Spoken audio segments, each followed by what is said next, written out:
School റിഫ്യൂസലായിട്ട് പോയിരുന്ന കുട്ടിയെ ഞങ്ങൾ മുമ്പ് കണ്ടിട്ട് സ്കൂളിൽ പോകുന്നില്ല എന്നുള്ളതാണ് പരാതി. കുട്ടി ജെനിറ്റൽ ഏരിയ, അതായത് പ്രൈവറ്റ് പാർട്സിൽ എന്തോ ഒരു ചെറിയൊരു ഒരു തരിപ്പ് പോലെയൊക്കെ പറയുന്നു. കുട്ടിയെ ഫിസിക്കലി ആരോ അബ്യൂസ് ചെയ്തു, സെക്സ്വലി അബ്യൂസ് ചെയ്യുമോ എന്നൊക്കെയുള്ള സംശയം കൊണ്ടാണ് ടീച്ചേഴ്സും കൗൺസിലിംഗ് ഒക്കെ ചെയ്തുകൊണ്ടിരിക്കുന്നത്. ആ കുട്ടിയും മരിച്ചുപോയി. ആ കുട്ടിക്ക് ഒരു സ്പൈനൽ കോഡിൽ ട്യൂമറും ഉണ്ടായിരുന്നു.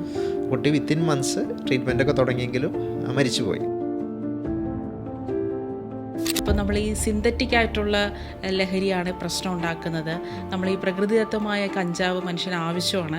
ക്രിസ്റ്റൽ മെത്ത്, MDMA, കഞ്ചാവ് പോലെയുള്ള ലഹരി വസ്തുക്കളൊക്കെ ഉപയോഗിക്കുന്ന ആളുകളിൽ ഒരു ചെറിയൊരു ശതമാനം ആളുകൾക്കാണ് അതുകൊണ്ട് അപകടം വരുന്നത്. ഇപ്പം ലോങ് ടേമിൽ അത് ഏതെങ്കിലും രീതിയിൽ നമ്മളെ ഓർമ്മശക്തിയെ എഫക്റ്റ് ചെയ്യാനുള്ള സാധ്യതയുണ്ട്. ഒക്കെ നമ്മളെ കോഗ്നിറ്റീവ് ഫങ്ഷൻസ്, ബൗദ്ധികക്ഷമത കുറയ്ക്കാനും തലച്ചോറിൻ്റെ പ്രവർത്തനങ്ങളെ മന്ദീഭവിപ്പിക്കാനും ലോങ് ടേമിൽ സ്ട്രക്ചറൽ ചേഞ്ചസ്, തലച്ചോറിന് സ്ട്രക്ചറൽ ചേഞ്ച് വരും, ഫങ്ഷണൽ ചേഞ്ചസും വരും. ഈ രാഷ്ട്രീയക്കാരുടെ വാക്കുകളും പ്രസംഗങ്ങളൊക്കെ ശ്രദ്ധിക്കുകയാണെങ്കിൽ അവർക്കൊക്കെ ഈ സമ്മർദ്ദത്തെ അതിജീവിക്കാനുള്ളൊരു സ്കില്ലുള്ള ആൾക്കാരായിട്ട് നമുക്ക് തോന്നിയിട്ടുണ്ട്. ഏത് മേഖല നമ്മൾ എടുത്താലും ഒരു വ്യക്തി ഒരു സ്ട്രെസ്ഫുൾ സിറ്റുവേഷനകത്ത് റെസിലിയൻ്റ് ആയിട്ട് പോകുന്നുണ്ടോ ഇല്ലയോ എന്ന് തീരുമാനിക്കുന്നത് അവരുടെ ജനറ്റിക് മേക്കപ്പാണ്. ഇപ്പോൾ നമ്മളെ സൊസൈറ്റിയിൽ ഇപ്പോൾ ആത്മഹത്യ ചെയ്യുന്നവരുടെ എണ്ണം കൂടുകയാണെങ്കിൽ പുരുഷന്മാരുടെ ശതമാനമാണ് കൂടി നിൽക്കുന്നത്. സ്ത്രീകൾ പലപ്പോഴും ആത്മഹത്യക്ക് ശ്രമിക്കുന്നത് കൂടുതലാണ്, അവർ ശ്രമിക്കുന്ന എണ്ണം കൂടുതലാണ്. പക്ഷെ അവർ പലപ്പോഴും അഡാപ്റ്റ് ചെയ്യുന്ന രീതികൾ അത്രയും മാരകമായ രീതികളായിരിക്കില്ല. അതുകൊണ്ട് തന്നെ ആത്മഹത്യ പൂർത്തിയാക്കുന്നതിൽ കൂടുതൽ പുരുഷന്മാരുടെ എണ്ണമാണ്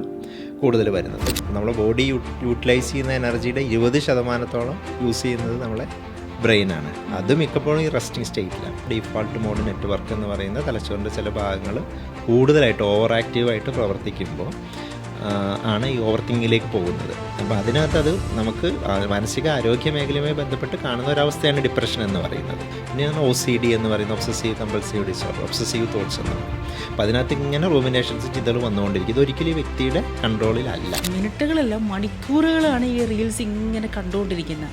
അപ്പോൾ ഈ റീൽസ് ഇങ്ങനെ കണ്ടുകൊണ്ടിരിക്കുമ്പോൾ അവർക്കുണ്ടാവുന്ന ഒരു പ്ലഷർ ഉണ്ടല്ലോ. അന്നൊക്കെ TV ഇറങ്ങിയപ്പോൾ TVക്ക് അഡിക്ഷൻ എന്ന് പറഞ്ഞിട്ടായിരുന്നു വലിയ പാനിക്, എല്ലാവരും TVയുടെ മുമ്പിലിരിക്കുന്നു പറഞ്ഞു. ഇത് എത്ര സമയം ഉപയോഗിക്കുന്നു, അവർക്കത് നിർത്താൻ പറ്റുന്നുണ്ടോ, അതുകൊണ്ട് അവർക്ക് പ്രൊഡക്റ്റീവായ മറ്റ് കാര്യങ്ങൾ ചെയ്യാതെ ആവുന്നുണ്ടോ എന്നുള്ളതാണ്. ഈ ജോലിയുടെ ഒരു സമ്മർദ്ദം ഉണ്ടല്ലോ, അതാണ് ഇന്ന് മനുഷ്യൻ നേരിടുന്ന ഏറ്റവും വലിയ പ്രശ്നങ്ങളിൽ ഒന്ന്. ഇതൊക്കെ ചെറിയ ചെറിയ മിസ്റ്റേക്കുകൾ പോലും വലിയ ദുരന്തത്തിലേക്ക് എത്താവുന്ന തരത്തിലുള്ള ജോലികളാണ്, അല്ലെങ്കിൽ അവനവൻ്റെ ജീവിതത്തിനെ തന്നെ റിസ്കിലാക്കുന്ന ജോലികളാണ്. അപ്പം ഇത്തരത്തിലുള്ള ജോലികളാണ് പൊതുവെ പഠനങ്ങളിലൊക്കെ പറയുന്നത് കൂടുതൽ സമ്മർദ്ദം സൃഷ്ടിക്കുന്നു എന്നുള്ളത്. ഹലോ, നമ്മുടെ മെൻ്റൽ ഹെൽത്ത് ഓക്കെ ആണെങ്കിൽ നമുക്ക് നമ്മുടെ ജീവിതത്തെ കുറച്ചുകൂടി മനോഹരമായും സന്തോഷത്തോടെയും ആത്മവിശ്വാസത്തോടെയും നേരിടാൻ സാധിക്കും. പക്ഷേ ഇന്ന് നമ്മളെല്ലാവരും നേരിടുന്ന ഏറ്റവും വലിയൊരു പ്രശ്നമാണ് ഈ മെൻ്റൽ ഹെൽത്ത്. ഈ വിഷയത്തെക്കുറിച്ച് സംസാരിക്കാനായി കൊച്ചി CBB ഹോസ്പിറ്റലിലെ medical director, senior psychiatrist doctor Saleem. നമസ്കാരം ഡോക്ടർ. നമസ്കാരം ഡോക്ടർ. ഇപ്പോൾ മനുഷ്യനുണ്ടായ കാലം മുതൽ, അതായത് ഈ സോഷ്യലൈസ് ചെയ്ത് ജീവിക്കാൻ തുടങ്ങിയ കാലം മുതൽ തന്നെ അവൻ നേരിടുന്ന ഏറ്റവും വലിയൊരു പ്രശ്നമാണ് ഈ മാനസികമായിട്ടുള്ള പിരിമുറുക്കം. ഇപ്പോൾ ലോകം മാറുന്നു, അതുപോലെ തന്നെ മനുഷ്യൻ്റെ ആവശ്യങ്ങളും കൂടിക്കൊണ്ടിരിക്കുകയാണ്. അപ്പോൾ ഈ ഒരു സാഹചര്യത്തിലാണ് ഈ അനാവശ്യമായിട്ടുള്ള ചിന്തകൾ ഇങ്ങനെ കടന്നുകൂടി വരുന്നത്. അതിൻ്റെ നമ്മൾ ഓവർ തിങ്കിങ് എന്ന് പറയും. ഈ ഓവർ തിങ്കിങ് നമ്മൾ മനുഷ്യനെ ഇഞ്ചിഞ്ചായി ഇപ്പോൾ കൊന്നുകൊണ്ടിരിക്കുകയാണ്. ഈ ഓവർ തിങ്കിങ്ങിൻ്റെ ഒരു പ്രധാനപ്പെട്ട റീസൺ എന്താണ്? പക്ഷേ നമ്മൾ റീസൺസ് ഉണ്ടെങ്കിലും അതിനൊരു പരിഹാരം, അതിനെന്തൊരു ശാശ്വതമായൊരു പരിഹാരം ഉണ്ടോ ഈ ഓവർ തിങ്കിങ് ഒന്ന് കുറയ്ക്കാനായിട്ടും അത് പൂർണ്ണമായി നിർത്താനായിട്ടും? ഓവർ തിങ്കിങ് ഒരു പ്രശ്നം ആണോ, അതല്ലെങ്കിൽ അതൊരു കുഴപ്പമാണോ, അത് പരിഹരിക്കാൻ എന്തെങ്കിലും മാർഗങ്ങളുണ്ടോ എന്നുള്ളതാണ് ചോദ്യം. ഓവർ തിങ്കിങ് നമ്മൾ ഇപ്പോൾ പണ്ടത്തെ കാലഘട്ടം വെച്ചിട്ട് നമ്മൾ നോക്കുകയാണെങ്കിൽ ഇപ്പോൾ ഉള്ള നമ്മുടെ മുമ്പിലുള്ള വെല്ലുവിളികൾ, അല്ലെങ്കിൽ നമുക്ക് ഉള്ള ടാസ്കുകൾ, നമ്മൾ ദൈനംദിന ജീവിതത്തിൽ അഭിമുഖീകരിക്കുന്ന പ്രശ്നങ്ങൾ വളരെ വ്യത്യസ്തമാണ്.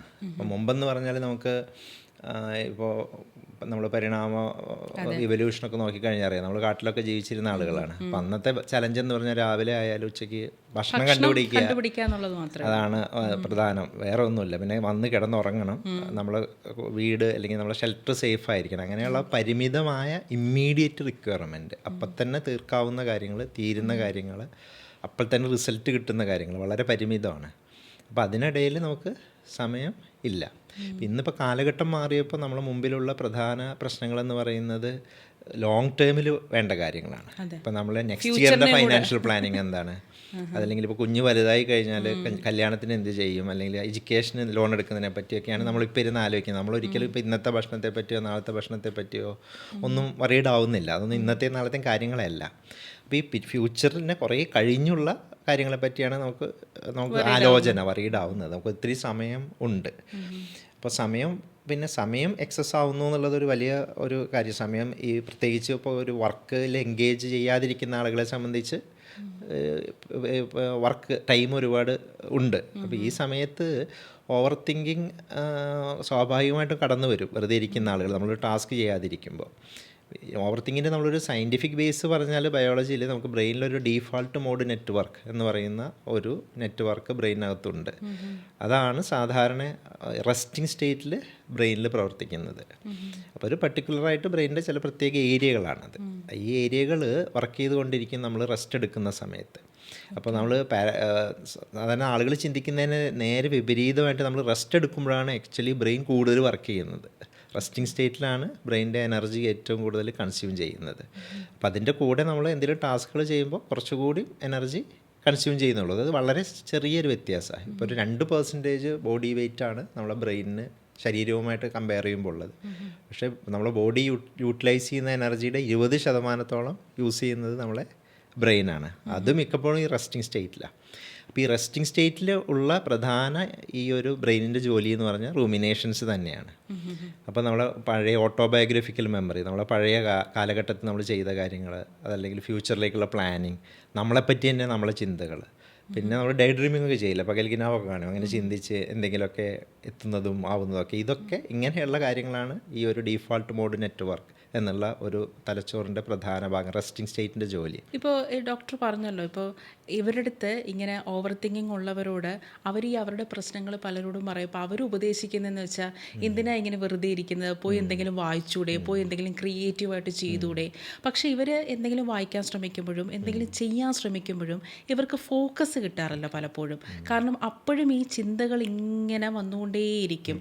ഒന്നിടവിട്ട് ചിന്തകൾ വന്ന് ഇവരുടെ ഫോക്കസ് നഷ്ടപ്പെടുകയും ആ ചെയ്യുന്ന കാര്യങ്ങളിൽ ശ്രദ്ധിക്കാതെ അത് ശ്രദ്ധയോടെ ചെയ്യാൻ പറ്റാത്തൊരവസ്ഥയും വരും.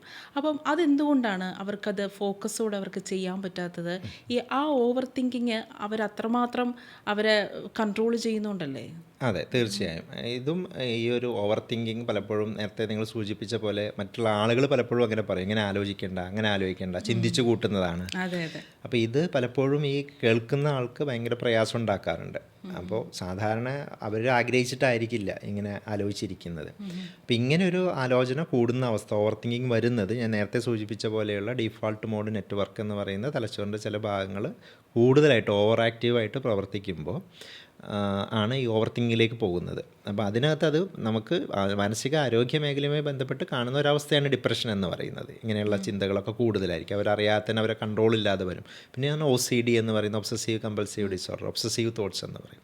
അപ്പോൾ അതിനകത്ത് ഇങ്ങനെ റൂമിനേഷൻസ് ചിന്തകൾ വന്നുകൊണ്ടിരിക്കും. ഇതൊരിക്കലും ഈ വ്യക്തിയുടെ കൺട്രോളിലല്ല. അപ്പോൾ ബ്രെയിനിലെ ഒരു പ്രവർത്തനം തകരാറിലാവുന്നത് കൊണ്ടാണ് ഈ തോട്ട്സ്, ഓവർ റൂമിനേഷൻസ് വരുന്നത്. ഇപ്പോൾ ഈ ഓവർ തിങ്കിങ് ഉള്ളവരുടെ ഒരു പ്രധാന ഒരു എൻ്റർടൈൻമെൻ്റ് എന്ന് പറയുന്നത് പലപ്പോഴും ആ ചിന്തകളിൽ നിന്ന് അവർക്ക് അതിൽ നിന്ന് ഡൈവേർട്ട് ചെയ്യാൻ അവർ ചെയ്യുന്നത് ഇൻസ്റ്റഗ്രാമിലെയും ഫേസ്ബുക്കിലേക്ക് റീൽസ് ഇങ്ങനെ കണ്ടുകൊണ്ടിരിക്കുക.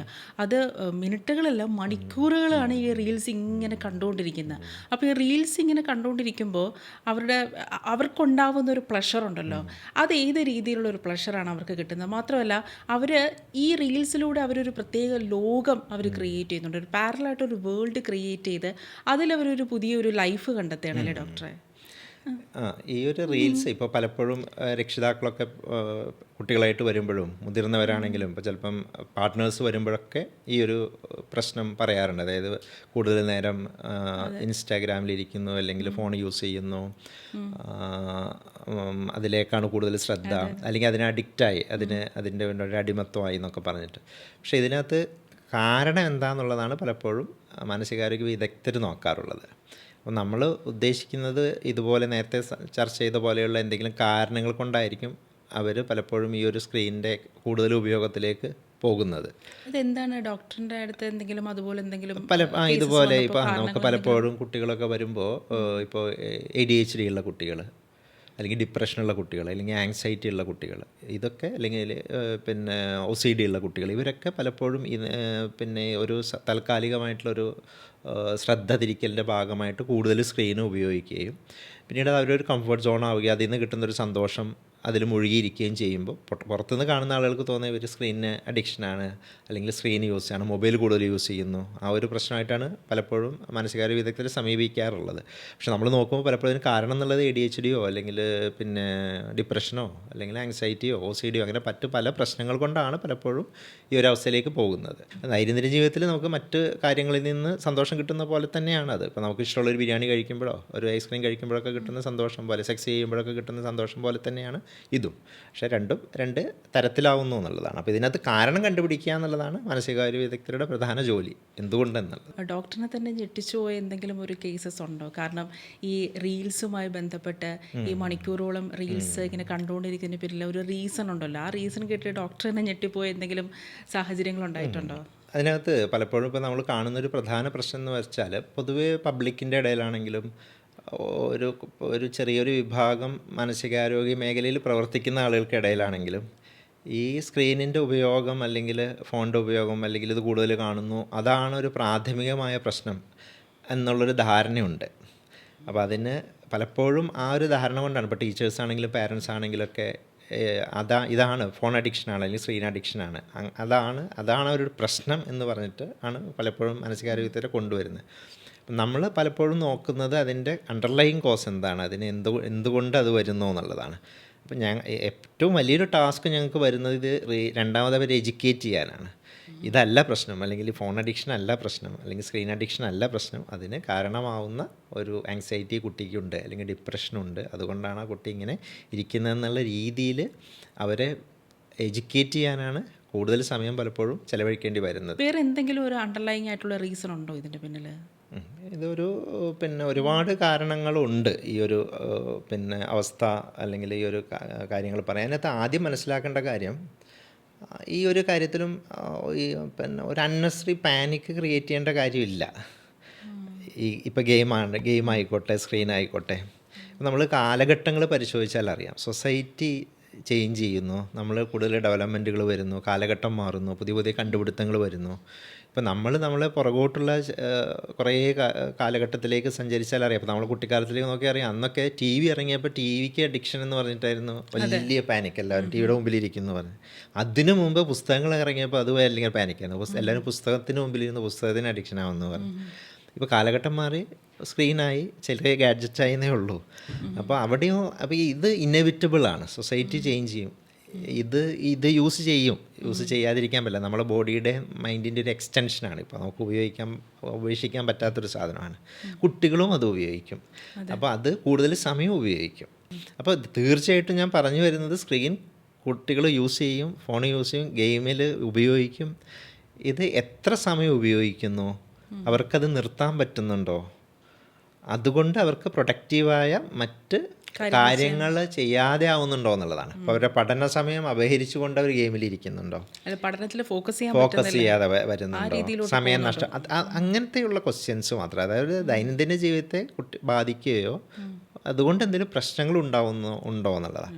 അതില്ലാത്തിടത്തോളം കാലം നമ്മളൊരു അൺനെസറി പാനിക് ക്രിയേറ്റ് ചെയ്യുകയോ അതിനകത്ത് ഇടപെടുകയോ ചെയ്യേണ്ടതില്ല. ഇപ്പോൾ ഒരു കുട്ടി ചിലപ്പോൾ ആ കുട്ടി 3 മണിക്കൂർ ഗെയിം കളിക്കുന്ന കുട്ടി ഉണ്ടാവാം, പക്ഷെ ആ കുട്ടി ചിലപ്പോൾ 1 hour കൊണ്ട് മുഴുവൻ പഠിച്ചു തീർക്കുന്നുണ്ടാവും രാത്രി. ഓക്കെ, പിന്നെ പല ഗെയിമുകളും പലപ്പോഴും കോഗ്നിറ്റീവ് അല്ലെങ്കിൽ ബുദ്ധി, ബൗദ്ധിക ക്ഷമത, മെമ്മറിയൊക്കെ എൻഹാൻസ് ചെയ്യുന്ന പല ഗെയിമുകളും ഒക്കെ ഉണ്ട്. അല്ല, ഗെയിംസ് മാത്രമല്ല, ഇപ്പം നമ്മൾ ഈ റീൽസ് ഉണ്ടല്ലോ, റീൽസിൻ്റെ ഒരു അഡിക്ഷൻ ഉണ്ടല്ലോ, നമ്മളുടെ ടാലൻറ്റ് ഷോക്കേസ് ചെയ്യാനുള്ള ഒരു പ്ലാറ്റ്ഫോമും കൂടിയാണ് ഇപ്പോൾ റീൽസ് എന്ന് പറയുന്നത്. അവിടെ നിന്ന് കിട്ടുന്ന കമൻസ്, അത്തരം കാര്യങ്ങളൊക്കെ ഉണ്ടല്ലോ, അത് ഈ ഡോക്ടർ പറഞ്ഞ പോലെ തന്നെ ഡോപ്പമിൻ ആ ഹോർമോണിനെ അതിനെ എൻഹാൻസ് ചെയ്യുന്നുണ്ട്. അപ്പോൾ അതുകൊണ്ട് തന്നെ ഈ റീൽസിന് ഇപ്പോൾ പലരും അഡിക്റ്റ് ആയിക്കൊണ്ടിരിക്കുകയാണ്. അവർ ചെയ്യുന്ന ഓരോ മൈന്യൂട്ടായിട്ടുള്ള കാര്യങ്ങളും ഇപ്പോൾ അത് ഇൻസ്റ്റഗ്രാം റീൽസ് ആക്കി ഇടുന്നു, അതിൽ നിന്നുള്ള കമൻസ് വരുന്നു, ഫോളോവേഴ്സ് കൂടുന്നു. അപ്പം ഈ സോഷ്യൽ മീഡിയ ഇൻഫ്ലുവൻസർ എന്ന് പറഞ്ഞ ഒരു പുതിയൊരു തൊഴിൽ മേഖല തന്നെ വന്നിട്ടുണ്ടല്ലോ. അപ്പോൾ അവർ ആ ഒരു വേൾഡിലാണ്. അപ്പം അത് ഏതെങ്കിലും രീതിയിലൊരു ഫ്യൂച്ചറിലൊരു അപകടകരമായ രീതിയിലേക്കുള്ളൊരു പോക്കാണെന്ന് നമുക്ക് പറയാൻ പറ്റില്ലെന്നാണ് എൻ്റെ അഭിപ്രായം. അത് ഞാൻ നേരത്തെ പറഞ്ഞ പോലെ സാമൂഹികമായിട്ടുള്ള അവസ്ഥകൾ മാറുന്നു, പുതിയ പുതിയ വികസനങ്ങൾ വരുന്നു, പുതിയ തൊഴിൽ മേഖലകൾ വരുന്നു. അതിനകത്ത് നിന്ന് റിവാർഡ് എന്ന് പറയുന്നത് ഈ ഒരു ഡോപ്പമിനോ റിവാർഡോ മാത്രമല്ലല്ലോ. പൈസ ഇൻഫ്ലുവൻസ് പൈസ വരുന്നുണ്ട് അല്ലേ, മോണിറ്റൈസ് ചെയ്യുന്നില്ല. അത് അവരെ കുടുംബത്തെ ഹെൽപ്പ് ചെയ്യുന്നുണ്ടാവും, അവരെ ഫ്യൂച്ചറിനെ ഹെൽപ്പ് ചെയ്യുന്നുണ്ടാവും. അപ്പോൾ അവിടെയൊക്കെ നമ്മൾ അന്നസറി പാനിക് ആവേണ്ട കാര്യമില്ല. അത് ഞാൻ നേരത്തെ പറഞ്ഞ പോലെ അവരെ ദൈനംദിന ജീവിതത്തെ ഫങ്ഷനിങ്ങിനെയോ ഏതെങ്കിലും രീതിയിൽ ബാധിക്കുന്നുണ്ടോ എന്നുള്ളതാണ്. അപ്പോൾ അതല്ലാതെ റീൽസ് കാണുന്നു, റീൽസിന് അഡിക്ഷൻ വരുന്നു എന്നുള്ള രീതിയിലൊരു പാനിക് ക്രിയേറ്റ് ചെയ്യേണ്ട സാഹചര്യം ഉണ്ടെന്ന് തോന്നുന്നില്ല. ഇപ്പോൾ ഞാൻ പറഞ്ഞല്ലോ, തൊഴിൽ മേഖലയെക്കുറിച്ച് പറഞ്ഞല്ലോ. ഇന്ന് പലരും നമ്മളുടെ യുവാക്കൾ മാത്രമല്ല, മധ്യവയസ്കർ ഏറ്റവും കൂടുതൽ ഈ സ്ട്രെസ്സ് നേരിടുന്നത് ഈ തൊഴിൽ മേഖലയിൽ നിന്നാണ്. ഇപ്പം ജോലി ഇല്ലാത്തവർക്ക് ജോലി ഇല്ലാത്തതിൻ്റെ സമ്മർദ്ദത്തിൻ്റെ ഒരു മുറുക്കം അവരുടെ ഫേസിൽ തന്നെ കാണും. ഈ ജോലി ഉള്ളവർക്കാണെങ്കിൽ ആ ജോലിയുടെ ടെൻഷൻ്റെ ഒരു സ്ട്രെസ്സിൻ്റെ ഒരു മുറുക്കം അവരുടെ ഫേസിൽ കാണും. അപ്പോൾ ഒരു വിധത്തിലും അവർക്കൊരു സന്തോഷം കിട്ടാത്തൊരു അവസ്ഥയുണ്ടല്ലോ. ആ സമ്മർദ്ദം ഇങ്ങനെ കൂടിയാണ് അവർ ഈ പറയുമ്പോൾ ഇപ്പോൾ ലഹരിയുടെ പിന്നാലെ പോകുന്നു, അല്ലെങ്കിൽ വേറെ തെറ്റായ വഴിയിലൂടെയൊക്കെ പലരും പോകുന്നുണ്ട്. അപ്പോൾ നമുക്ക് ഈ ജോലിയുടെ ഒരു സമ്മർദ്ദം ഉണ്ടല്ലോ, അതാണ് ഇന്ന് മനുഷ്യൻ നേരിടുന്ന ഏറ്റവും വലിയ പ്രശ്നങ്ങളിൽ ഒന്ന്. അപ്പം ഏറ്റവും കൂടുതൽ ഇപ്പോൾ ഡോക്ടറിൻ്റെ കേസിൽ തന്നെ വന്നിട്ടുള്ളത് ഏറ്റവും കൂടുതൽ ഈ സമ്മർദ്ദമുള്ള തൊഴിൽ മേഖലകൾ എന്തൊക്കെയാണെന്നാണ് ഡോക്ടർ തോന്നിയിട്ടുള്ളത്? തൊഴിൽ മേഖലകൾ സമ്മർദ്ദം എന്ന് പറയുന്നത് നമുക്ക് ഒരു റിലേറ്റീവായിട്ടുള്ളൊരു കൺസെപ്റ്റാണ്. ഇപ്പോൾ നമുക്ക് ഇപ്പോൾ ഉദാഹരണമായിട്ട് നിങ്ങളൊരു മിലിറ്ററി വല്ല ജോലി ചെയ്യുന്ന ആൾ, അല്ലെങ്കിൽ ഇപ്പോൾ ഒരു ബോർഡറിൽ വർക്ക് ചെയ്യുന്ന ഒരു ജോലി ചെയ്യുന്ന ഒരാൾ, ഇപ്പോൾ നമുക്ക് പുറത്തുനിന്ന് കാണുമ്പോൾ അവർ ഭയങ്കര റിസ്ക് ഉള്ള ഒരു ജോലി ചെയ്യുന്നു, സമ്മർദ്ദം ഉണ്ടെന്ന് പറയാം. പക്ഷേ നിങ്ങൾ ആ വ്യക്തിയോട് വിളിച്ച് ചോദിച്ചു കഴിഞ്ഞാൽ അവർക്കത് വലിയ സമ്മർദ്ദമായിരിക്കണം എന്നില്ല. ഓക്കെ, അത് അവർക്ക് ചിലപ്പോൾ അവർ കംഫർട്ടബിളായിട്ടായിരിക്കും അവിടെ ഇരിക്കുന്നതും ജോലി ചെയ്യുന്നതും. അവർക്ക് ഇപ്പം നമ്മളൊരു ഓഫീസ് റൂമിലിരുന്ന് ഒരു ടാർഗറ്റ് വെച്ചുകൊണ്ട് ഒരു വർക്ക് ചെയ്യുന്ന ആളുടെ പോലും സമ്മർദ്ദം അയാൾക്ക് ഉണ്ടാവണമെന്നില്ല. അപ്പോൾ അതൊരു റിലേറ്റീവാണ്. കാരണം ഒരു വ്യക്തിയുടെ ഒരു പേഴ്സണാലിറ്റി എന്താണ്, അവരുടെ പാസ്റ്റ് എക്സ്പീരിയൻസ് എന്താണ്, അവരുടെ പെർസ്പെക്റ്റീവ് എന്താണ്, അവർക്ക് റെസിലിയൻസ് എന്താണ്, അവർക്ക് സ്ട്രെസ്സിനെ അതിജീവിക്കാനുള്ള അവരുടെ സ്കില്ലുകൾ എന്താണ്, ഇതിനൊക്കെ അനുസരിച്ചിരിക്കും ആ സ്ട്രെസ് ലെവൽ എന്ന് പറയുന്നത്. പക്ഷേ നമ്മൾ പൊതുവേ പറഞ്ഞു കഴിഞ്ഞാൽ ചില ജോലികൾ, ഇപ്പോൾ ഈ പറഞ്ഞ പോലെ മിലിറ്ററിയിലുള്ള ജോലികൾ, പോലീസിലുള്ള ജോലികൾ, പിന്നെ ഇതുപോലെ എമർജൻസി ഫിസിഷ്യൻസ്, ഡോക്ടേഴ്സിൻ്റെ ജോലികൾ, പിന്നെ ഇപ്പോൾ എയർ ട്രാഫിക് കൺട്രോൾ പോലെയുള്ള ജോലികൾ, അപ്പോൾ ഇതൊക്കെ ചെറിയ ചെറിയ മിസ്റ്റേക്കുകൾ പോലും വലിയ ദുരന്തത്തിലേക്ക് എത്താവുന്ന തരത്തിലുള്ള ജോലികളാണ്, അല്ലെങ്കിൽ അവനവൻ്റെ ജീവിതത്തിനെ തന്നെ റിസ്ക്കിലാക്കുന്ന ജോലികളാണ്. അപ്പോൾ ഇത്തരത്തിലുള്ള ജോലികളാണ് പൊതുവേ പഠനങ്ങളിലൊക്കെ പറയുന്നത് കൂടുതൽ പിന്നെ സമ്മർദ്ദം സൃഷ്ടിക്കുന്നു എന്നുള്ളത്. പക്ഷേ ഞാനത് റിലേറ്റീവാണെന്ന് പറയാൻ കാര്യം, ഇപ്പോൾ ഈ പറഞ്ഞ മേഖലയിലേക്കാളും സമ്മർദ്ദം ഉണ്ടാവും ചിലപ്പം ഒരു ഡെസ്കിലിരുന്ന് ഒരു കമ്പനിയുടെ ഒരു മാനേജിങ് പോസ്റ്റിലോ CEO ആയിട്ടിരിക്കുന്ന ഒരാൾക്ക് ഇതിലും വലിയ സമ്മർദ്ദം അയാൾക്കുണ്ടാവും. അപ്പോൾ ഇതൊരു റിലേറ്റീവായിട്ടൊരു കൺസെപ്റ്റാണ്. അപ്പോൾ നമുക്കൊരു ബ്ലാങ്കറ്റായിട്ട് ഇതിൽ സമ്മർദ്ദം കൂടുതൽ, മറ്റേതിൽ സമ്മർദ്ദം കൂടുതൽ എന്ന് പറയാൻ പൊതുവേ പറയാറുണ്ട്. ഇപ്പം ഏറ്റവും കൂടുതൽ ആൾക്കാർ അട്രാക്റ്റീവായിട്ടുള്ള തൊഴിൽ മേഖലകളാണ് ഈ സ്പോർട്സ്, സിനിമ എന്നൊക്കെ പറയുന്നത്. ഏറ്റവും കൂടുതൽ സർവൈവ് ചെയ്യാൻ ബുദ്ധിമുട്ടുള്ള ഫീൽഡാണ് ഈ സിനിമയും രാഷ്ട്രീയവും ഒക്കെ. പക്ഷെ നമ്മൾ ഈ രാഷ്ട്രീയക്കാരുടെ വാക്കുകളും പ്രസംഗങ്ങളൊക്കെ ശ്രദ്ധിക്കുകയാണെങ്കിൽ അവർക്കൊക്കെ ഈ സമ്മർദ്ദത്തെ അതിജീവിക്കാനുള്ളൊരു സ്കില്ലുള്ള ആൾക്കാരായിട്ട് നമുക്ക് തോന്നിയിട്ടുണ്ട്. പ്രത്യേകിച്ച് അവർക്ക് പദവികൾ നഷ്ടപ്പെടുമ്പോഴും, സീറ്റ് ഇപ്പോൾ ഇലക്ഷൻ വരാൻ പോവുകയാണല്ലോ, സീറ്റുകളൊക്കെ നഷ്ടപ്പെടുമ്പോഴും അവർ കുറേ ബഹളങ്ങളൊക്കെ ഉണ്ടാക്കുകയാണെങ്കിലും അവർ ഈ സൂയിസൈഡ് ചെയ്യാൻ പോവുകയോ അങ്ങനെയുള്ള പരിപാടികളൊന്നും അവരിങ്ങനെ ചെയ്യാറില്ല. അവർക്കെല്ലാം ഇതെല്ലാം അതിജീവിക്കാനുള്ളൊരു പ്രത്യേക ഒരു സ്കില്ലുണ്ട്. അപ്പോൾ എനിക്കത് പലപ്പോഴും അത്ഭുതം തോന്നിയിട്ടുണ്ട്. പക്ഷേ സിനിമയിലോട്ട് വരുമ്പോൾ നമ്മൾ പറയാറുണ്ട് ഈ ആർട്ടിസ്റ്റുകളൊക്കെ ഭയങ്കര സെൻസിറ്റീവായിട്ടുള്ള ആൾക്കാരാണ്, എന്നാൽ സിനിമയിൽ നിൽക്കാൻ, സർവൈവ് ചെയ്ത് മുന്നോട്ട് പോകാൻ വളരെ ബുദ്ധിമുട്ടാണെന്നും കേട്ടിട്ടുണ്ട്.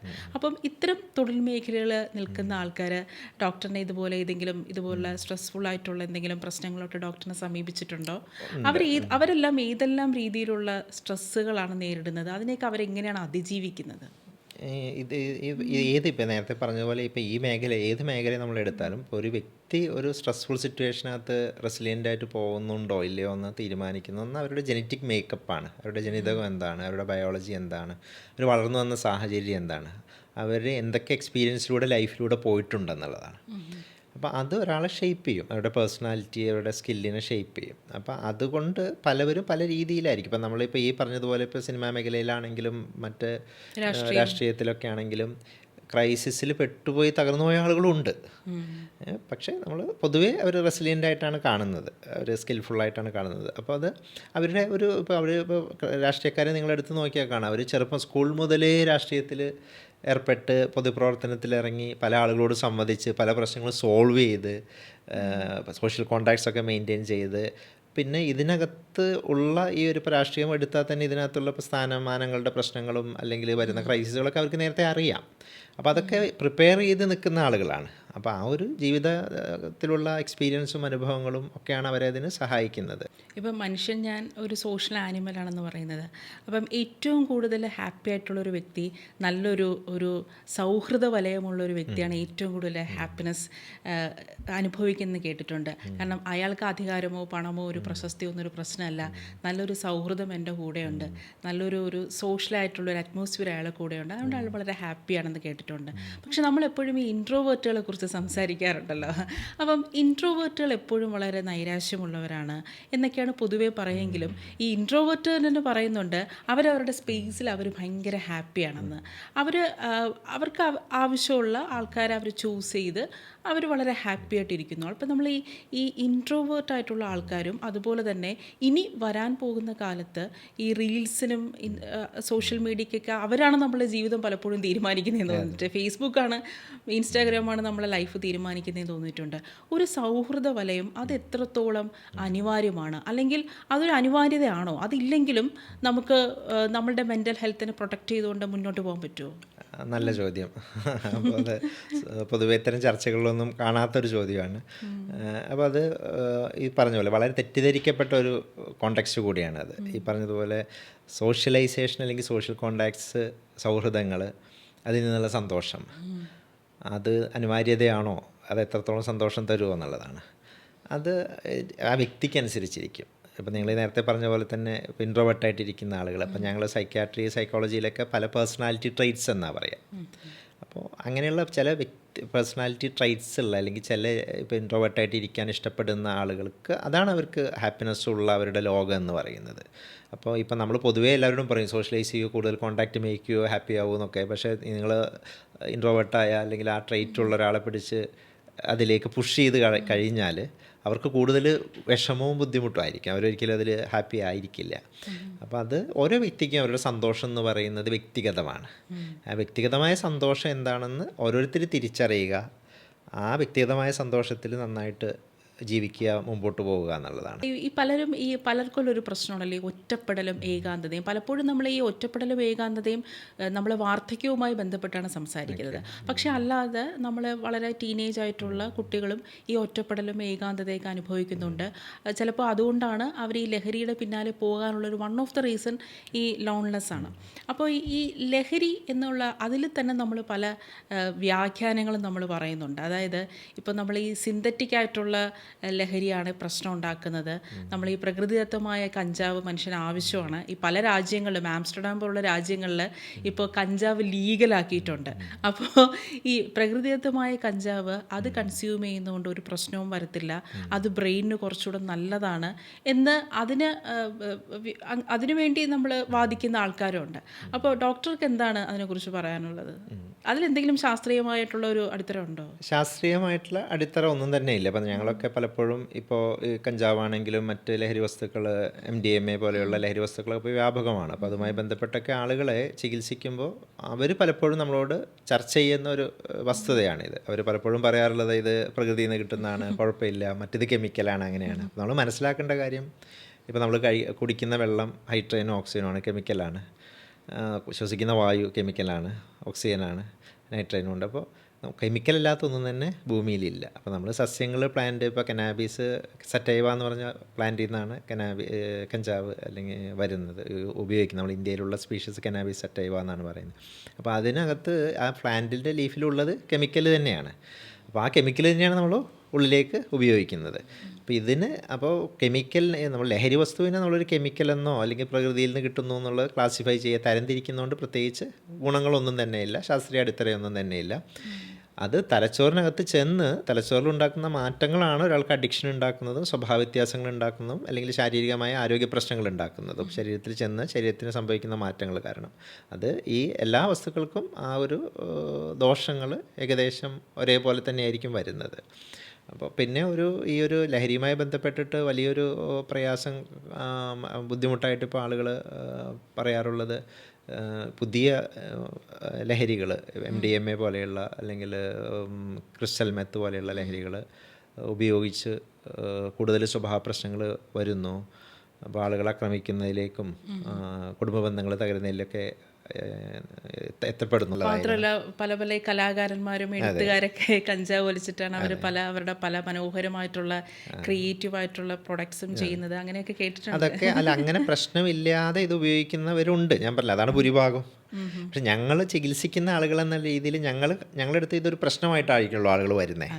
അപ്പോൾ കഞ്ചാവ് ഉപയോഗിച്ചിട്ട് ക്രൈമുകൾ, ഒരുപാട് ക്രൈം ഞാൻ തന്നെ പേഴ്സണലി കണ്ടിട്ടുണ്ട്. ഈവൺ മർഡറാണ്, കൊലപാതകം, അതല്ലെങ്കിൽ ആക്രമിക്കുക, വയലൻസ്. അപ്പോൾ ഇപ്പം കഞ്ചാവ് കൊണ്ട് ഉണ്ടാകുന്ന മാനസിക അസുഖങ്ങളുണ്ട്. ഇപ്പം ഉന്മാദം, മാനിയ, വിഷാദം, ഡിപ്രഷൻ, ആങ്സൈറ്റി ഡിസോർഡേഴ്സ്, ഉത്കണ്ഠ രോഗങ്ങൾ. പിന്നെ കഞ്ചാവ് കൊണ്ട് സ്കിസോഫ്രീനിയ, ഇതൊക്കെ കഞ്ചാവ് കൊണ്ട്, സൈക്കോസിസ് എന്ന് പറയും, ഇതൊക്കെ കഞ്ചാവ് കൊണ്ട് ഉണ്ടാകുന്ന മാനസികമായ അസുഖങ്ങളാണ്. ഇതൊക്കെ വരികയും ക്രൈം ചെയ്യുകയും പിന്നെ കുടുംബം ശിഥിലമാവുകയും ഒക്കെയുള്ള ഒരുപാട് ആളുകളെ, അങ്ങനെയുള്ള ആളുകളാണ് ഞങ്ങളുടെ അടുത്ത് വരുന്നതും ഞങ്ങൾ ട്രീറ്റ്മെൻറ്റ് കൊടുക്കേണ്ടി വരികയും ചെയ്യുന്നത്. അപ്പോൾ അതൊരിക്കലും ഈ ഒരു ഇപ്പം ഇതിനെപ്പറ്റി ഞാൻ പറഞ്ഞു കുറച്ച് പേർക്കാണ് പ്രശ്നം വരുന്നതെന്ന് പറഞ്ഞു. പക്ഷേ അതൊരിക്കലും ഇത് ഉപയോഗിക്കാനുള്ളൊരു പെർമിഷനോ പ്രൊമോഷനോ അല്ല. കാരണം ഇതൊരു വലിയൊരു അപകടം ഉണ്ടാക്കാവുന്ന ഒരു കാര്യമാണ്.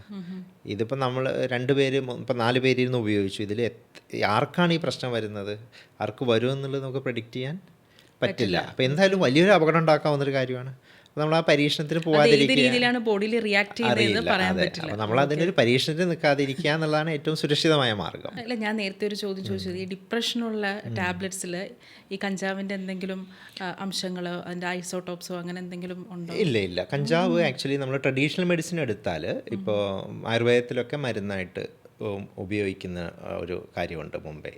ഓക്കെ, അപ്പോൾ ചില പ്രത്യേക കണ്ടീഷൻസിൽ വിശദമായിട്ട് പറയാൻ എനിക്കതിൽ കൃത്യമായിട്ടുള്ള ഗ്രാഹ്യമില്ല. പക്ഷേ അങ്ങനെയുണ്ട്, ഉപയോഗിക്കുന്നുണ്ട്. അത് മിക്കവാറും സാലോ ചെയ്യുന്ന രീതിയിലാണ് അത് ഉപയോഗിക്കുന്നത്, വിഴുങ്ങിയെന്ന രീതിയിൽ.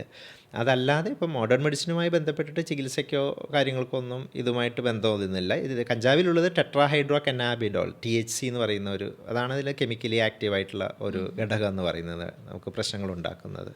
അപ്പോൾ അതൊന്നും ഒരു രീതിയിലും ഇപ്പോൾ ഡിപ്രഷനോ മറ്റോ ഒന്നും ചികിത്സയിൽ ഉപയോഗിക്കുന്നില്ല. ഡിപ്രഷനൊക്കെ അതിൻ്റേതായ മരുന്നുകളുണ്ട്, അതൊക്കെ വ്യത്യസ്ത മരുന്നുകളാണ്, വ്യത്യസ്ത സ്ട്രക്ചറുള്ള, വ്യത്യസ്ത കെമിക്കൽ സ്ട്രക്ചറുള്ള വ്യത്യസ്ത മരുന്നുകളാണ്. ഇപ്പോൾ ഡോക്ടർ പറഞ്ഞല്ലോ ഈ പ്രകൃതിദത്തമായിട്ടുള്ള കഞ്ചാവ് കൺസ്യൂം ചെയ്യുന്നത്, ഇപ്പം ലോങ് ടേമിൽ അത് ഏതെങ്കിലും രീതിയിൽ നമ്മൾ ഓർമ്മശക്തിയെ എഫക്റ്റ് ചെയ്യാനുള്ള സാധ്യതയുണ്ടോ? മെമ്മറി ലോസ് ഉണ്ടാക്കാനുള്ള സാധ്യതയുണ്ടോ?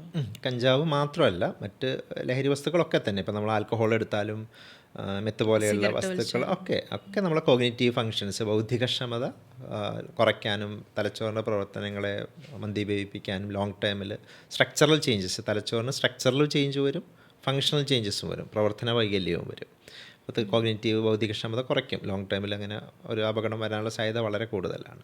ഇപ്പം ഈ ഡോക്ടർ പറഞ്ഞാൽ ഈ കഞ്ചാവ് വലിച്ച് ഈ പല തോന്നലുകളും വന്ന് ആത്മഹത്യ ചെയ്യുന്ന പ്രവണത വരെയുണ്ട്. ഇപ്പം നമ്മളെ സൊസൈറ്റിയിൽ ഇപ്പോൾ ആത്മഹത്യ ചെയ്യുന്നവരുടെ എണ്ണം കൂടുകയാണെങ്കിൽ പുരുഷന്മാരുടെ ശതമാനമാണ് കൂടി നിൽക്കുന്നത്. ഇപ്പോൾ നമ്മളെപ്പോഴും പറയാറുണ്ട് പുരുഷന്മാർ വളരെ മെൻ്റലി സ്ട്രോങ് ആണെന്ന് പറയാറുണ്ട്, സ്ത്രീകൾ വളരെ സെൻസിറ്റീവാണ്, ഇമോഷണൽ ആണെന്ന് പറയാറുണ്ട്. പക്ഷേ ഈ സൂയിസൈഡിൻ്റെ റേറ്റ് വരുമ്പോൾ പുരുഷന്മാരുടെ എണ്ണമാണ് കൂടി നിൽക്കുന്നത്. അതെന്തുകൊണ്ടാണ്? പുരുഷന്മാർ പലപ്പോഴും ആത്മഹത്യ ചെയ്യുമ്പോൾ അതിന് ഉതകുന്ന വലിയ മെത്തേഡുകളാണ് അവർ പലപ്പോഴും ആശ്രയിക്കുന്നത്. അത് മാത്രമല്ല, അവർക്കത് ആക്സസിബിൾ ആണ്, അതുപോലെയുള്ള രീതികൾ, ഏത് രീതിയിൽ ആത്മഹത്യ ചെയ്യണം എന്നുള്ളത്. സ്ത്രീകൾ പലപ്പോഴും ആത്മഹത്യക്ക് ശ്രമിക്കുന്നത് കൂടുതലാണ്, അവർ ശ്രമിക്കുന്ന എണ്ണം കൂടുതലാണ്. പക്ഷെ അവർ പലപ്പോഴും അഡാപ്റ്റ് ചെയ്യുന്ന രീതികൾ അത്രയും മാരകമായ രീതികളായിരിക്കില്ല. അതുകൊണ്ട് തന്നെ ആത്മഹത്യ പൂർത്തിയാക്കുന്നതിൽ കൂടുതൽ പുരുഷന്മാരുടെ എണ്ണമാണ് കൂടുതൽ വരുന്നത്.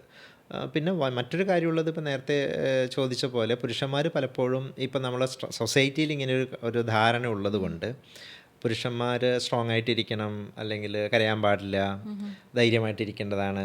അപ്പോൾ അങ്ങനെ ഏത് സിറ്റുവേഷൻ വന്നാലും, അപ്പോൾ ഇനി ഒരു ആൾ കരഞ്ഞാലോ ഒന്ന് സങ്കടപ്പെട്ടാലോ പലപ്പോഴും ചോദിക്കുന്ന ചോദ്യം, നീ എന്താ പെണ്ണുങ്ങളെ പോലെ കരയുന്നേ എന്നുള്ളൊരു ചോദ്യമാണ് പലപ്പോഴും. അപ്പോൾ അതുകൊണ്ട് തന്നെ പലപ്പോഴും പുരുഷന്മാർ അവരുടേതായിട്ടുള്ള വിഷമങ്ങളോ പ്രയാസങ്ങളോ കമ്മ്യൂണിക്കേറ്റ് ചെയ്യുന്നത് കുറവാണ്. അത് വീട്ടിൽ പോലും പലപ്പോഴും പുരുഷന്മാർ പറയാറില്ല. ഇപ്പം ഞങ്ങളൊക്കെ ക്ലിനിക്കിലൊക്കെ വരുന്ന കുടുംബങ്ങളായിട്ടായിരിക്കും പലപ്പോഴും ചികിത്സയ്ക്ക് വരുന്നത്. പലപ്പോഴും ഒരു ഫീമെയിൽസ് പാർട്ട്ണറായിട്ടൊക്കെ ആയിരിക്കും വരുന്നത് പുരുഷന്മാർ. പക്ഷെ നമ്മൾ നോക്കുമ്പോൾ പലപ്പോഴും കാണുന്നത്, ബോധ്യപ്പെടുന്നത് ആ കൊണ്ടുവരുന്ന സ്ത്രീയേക്കാളും കൂടുതൽ പ്രയാസത്തിലായിരിക്കും ഒപ്പമുള്ള പുരുഷൻ. പക്ഷെ അവരൊരിക്കലും അത് വീട്ടിൽ ചർച്ച ചെയ്യുകയോ ഡിസ്കസ് ചെയ്യുകയോ ചെയ്യുന്നില്ല. അവരാരോട് ഹെൽപ്പ് ചോദിക്കുന്നില്ല. ഇവൻ സുഹൃത്തുക്കളെടുത്ത് പോലും അത് കമ്മ്യൂണിക്കേറ്റ് ചെയ്യുന്നില്ല എന്നുള്ളതാണ്. അതുകൊണ്ട് തന്നെ പലപ്പോഴും മാനസികാരോഗ്യ പ്രശ്നങ്ങൾ പുരുഷന്മാരിൽ തിരിച്ചറിയാതെ പെടാതിരിക്കുന്നു. അവർക്ക് ഹെൽപ്പ് കിട്ടുന്നില്ല. അവസാനം ഒരു ക്രൈസിസിൽ എത്തുമ്പോൾ അവർ പലപ്പോഴും ആത്മഹത്യ പോലെയുള്ള മാർഗ്ഗങ്ങളിലേക്ക് പോകുന്നു എന്നുള്ളതാണ്. അതൊരു യാഥാർത്ഥ്യമാണ്.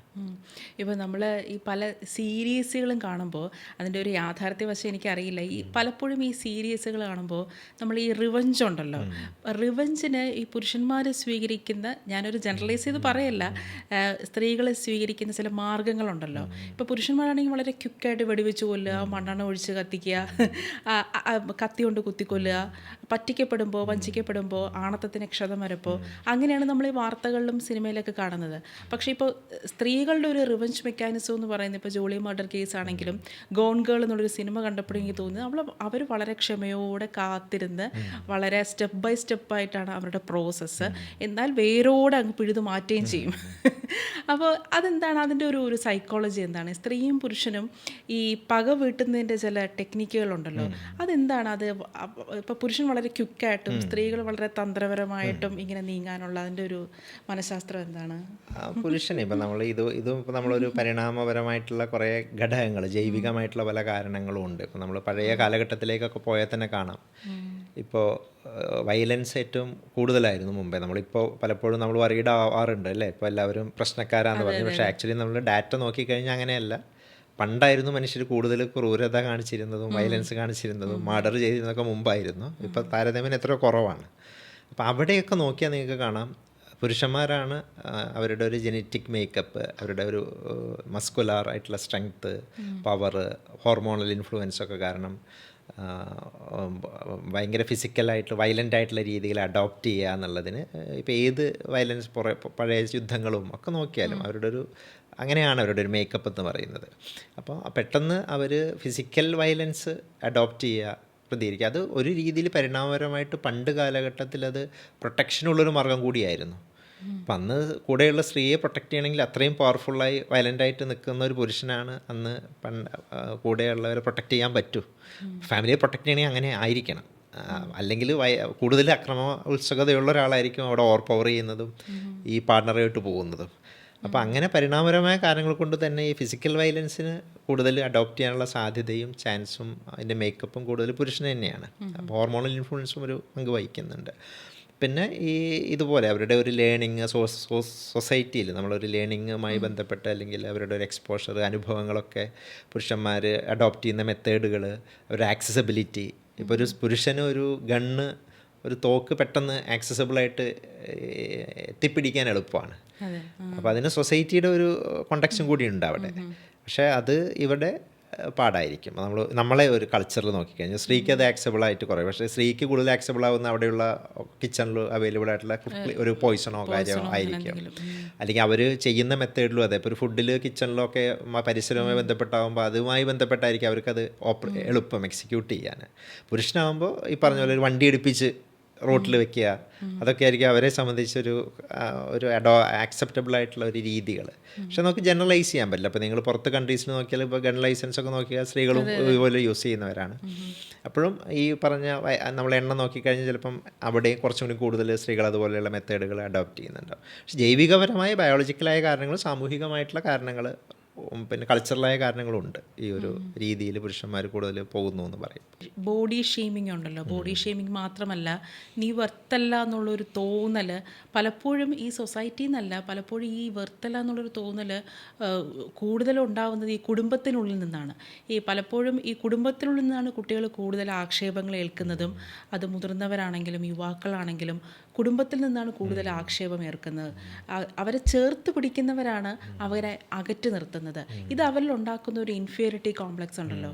ഈ ഇൻഫീരിയറിറ്റി കോംപ്ലക്സ് കൂടി കൂടി കൂടി അതിൻ്റെ ഒരു പീക്ക് ലെവലെത്തുമ്പോൾ അതെന്തെല്ലാം ഒരു അപകടകരമായ രീതിയിലാണ് അവരെ കൊണ്ടെത്തിക്കുന്നത്.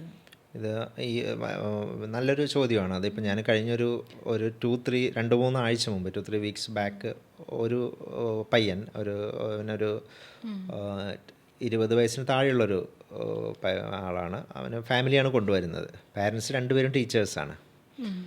ഈ പയ്യൻ്റെ സിസ്റ്ററുണ്ട്. സിസ്റ്റർ നല്ലൊരു അക്കാദമിക്കലി ഭയങ്കര എക്സലൻ്റ് ചെയ്യുന്ന, നന്നായി പഠിക്കുന്ന ഒരു പ്രീമിയർ ഇൻസ്റ്റിറ്റ്യൂട്ടിൽ പഠനം നടത്തുന്ന ഒരു പെൺകുട്ടിയാണ്. ഈ പയ്യൻ ചെറുപ്പം മുതലേ അത്ര ഒരു മികച്ച് പഠിക്കുന്നൊരു ആളല്ല, എന്നാൽ പഠിക്കും, ഒരു എബവ് ആവറേജ് മാർക്ക് കിട്ടുന്ന ഒരാളാണ്. പക്ഷേ സിസ്റ്റർ നല്ല പെർഫോം ചെയ്യുന്ന അവിടെ. ഇവന് ഇൻട്രോവേർട്ടാണ്, അധികാരോട് സംസാരിക്കില്ല, ഒതുങ്ങിക്കൂടുന്ന ആളാണ്. മറ്റേ സിസ്റ്റർ ആണെങ്കിൽ ഭയങ്കര ആക്റ്റീവായിട്ടാണ് വന്നു. പാരൻസ് ടീച്ചേഴ്സാണ്.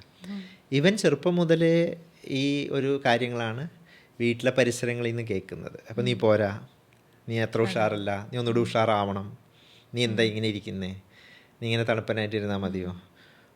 അപ്പോൾ ഇത് ആ കുട്ടിയോടും അവർ ചെറുപ്പം മുതലേ പറയുന്നുണ്ട്. അതുകൂടാതെ സ്കൂളിൽ മീറ്റിങ്ങുകൾ വരുമ്പോൾ, മറ്റു പാരൻസിൻ്റെ ഇടയിൽ, വീട്ടിലെ അതിഥികൾ വരുമ്പോഴൊക്കെ കുട്ടികളുടെ മുമ്പിൽ നിന്നാണ് അവൻ അങ്ങനെ തന്നെയാണ്, അവൻ തണുപ്പനാണ്, അവൻ അത്ര പോരാ, മറ്റാൾ ഉഷാറാണ്, ഈ കമ്പാരിസൺ അല്ലേ. നിരന്തരമായിട്ട് ഈ കുട്ടി ഈ ഒരു കാര്യങ്ങളാണ് കേൾക്കുന്നത്. ആക്ച്വലി ഈ കുട്ടിക്ക് കുറച്ചും കൂടി സോഷ്യലൈസ് ചെയ്യണമെന്നും കുറച്ചും കൂടി ആക്റ്റീവ് ആവണമെന്നൊക്കെ ഒരു താല്പര്യമുള്ളൊരു കുട്ടി തന്നെയാണ്. പക്ഷെ അവനതിന് ശ്രമിക്കുന്നുണ്ട് പല രീതികളിൽ, പക്ഷെ അവനത് പറ്റുന്നില്ല. അപ്പോൾ പൊതുവേ നമ്മൾ ഈ ഒരു രീതി കാണാറുള്ളത് ടിപ്പിക്കലായിട്ടുള്ള ഇൻട്രോവേർട്ട് എന്ന് പറയുന്ന ആളുകളിലല്ല, അല്ലാതെ ആങ്സൈറ്റിയുമായി ബന്ധപ്പെട്ട്, ഉത്കണ്ഠയുമായി ബന്ധപ്പെട്ട് സോഷ്യൽ ഫോബിയ എന്നൊക്കെ പറയും. ആ രീതിയിലൊക്കെയുള്ള ആളുകളിലാണ് പലപ്പോഴും അവർക്ക് ആഗ്രഹം ഉണ്ടാവും ഇടപെടണം സാമൂഹികമായിട്ടൊക്കെ, പക്ഷെ അവർക്ക് പറ്റില്ല. അവരെ സംബന്ധിച്ച് ഇമ്പോസിബിൾ കാര്യമായിരിക്കും. അപ്പോൾ ഈ കുട്ടി ഏകദേശം അതുപോലെയാണ്, പക്ഷെ പറ്റുന്നില്ല അവന്. അപ്പോൾ ഇവനിങ്ങനെ സ്ട്രഗിൾ, ഇവന് ആങ്സൈറ്റിയാണ്, അവന് നല്ല ആങ്സൈറ്റിയാണ്. ആളുകളുമായിട്ട് ഇടപെടുമ്പോഴേക്ക് അവന് പോരാന്നുള്ള തോന്നൽ, അവൻ ഓക്കെ അല്ല, അവനെ മറ്റുള്ളവർ ശ്രദ്ധിക്കുന്നു, അവൻ പറയുന്നത് തെറ്റിപ്പോവോ, അവന് നെഞ്ചിടിപ്പിക്കും, വായിലെ വെള്ളമൊക്കെ വറ്റിപ്പോവും, കൈയൊക്കെ വിറയ്ക്കും, അപ്പോൾ അവന് സ്റ്റേബിളായി നിൽക്കാൻ പറ്റില്ല. അപ്പോൾ അവന് ആ സിറ്റുവേഷനിൽ നിന്ന് ഒഴിഞ്ഞു മാറും. അപ്പം അങ്ങനെ അവൻ തന്നെ സ്ട്രഗിൾ ചെയ്യുന്ന ഒരാളും, അത്രയും സ്ട്രഗിൾ ചെയ്യുന്ന ഒരു കുട്ടിയുടെ അടുത്താണ് ഈ പാരൻസ് എഡ്യൂക്കേറ്റഡ് ആണ്, ചെറുപ്പം മുതലേ ഇത് പറയുന്നത് പോരാന്നും കൂടുതൽ ഇടപെടുമെന്നും. അപ്പോൾ അവർ ഉദ്ദേശിക്കുന്നത് എന്താ, ഇങ്ങനെ പറഞ്ഞിട്ട് ഇവനെ ഉഷാറാക്കുക എന്നുള്ളതാണ്. അവരെ സംബന്ധിച്ചത് മോട്ടിവേഷനാന്ന് പറയും അവർ. ഞങ്ങൾ പറഞ്ഞ് ശരിയാക്കുകയാണ്, അവന് എല്ലാവരുടെ മുമ്പിൽ വെച്ച് ഒന്ന് ഉഷാറ് പോരാന്ന് പറഞ്ഞാൽ ഉഷാറാവും. പക്ഷേ ആ കുട്ടി പിന്നെ നമ്മളടുത്ത് വരുന്നത് ഡിപ്രഷനായിട്ടാണ്. അതുകൊണ്ടാണ് ഇപ്പോൾ വിഷാദ രോഗവുമായിട്ട് സിവിയർ ഡിപ്രഷൻ, സൂയിസൈഡൽ ഐഡിയ, ഒരു മരണചിന്തയും ഒരു സിവിയർ ഡിപ്രഷനായിട്ടാണ് നമ്മളടുത്ത് വരുന്നത്.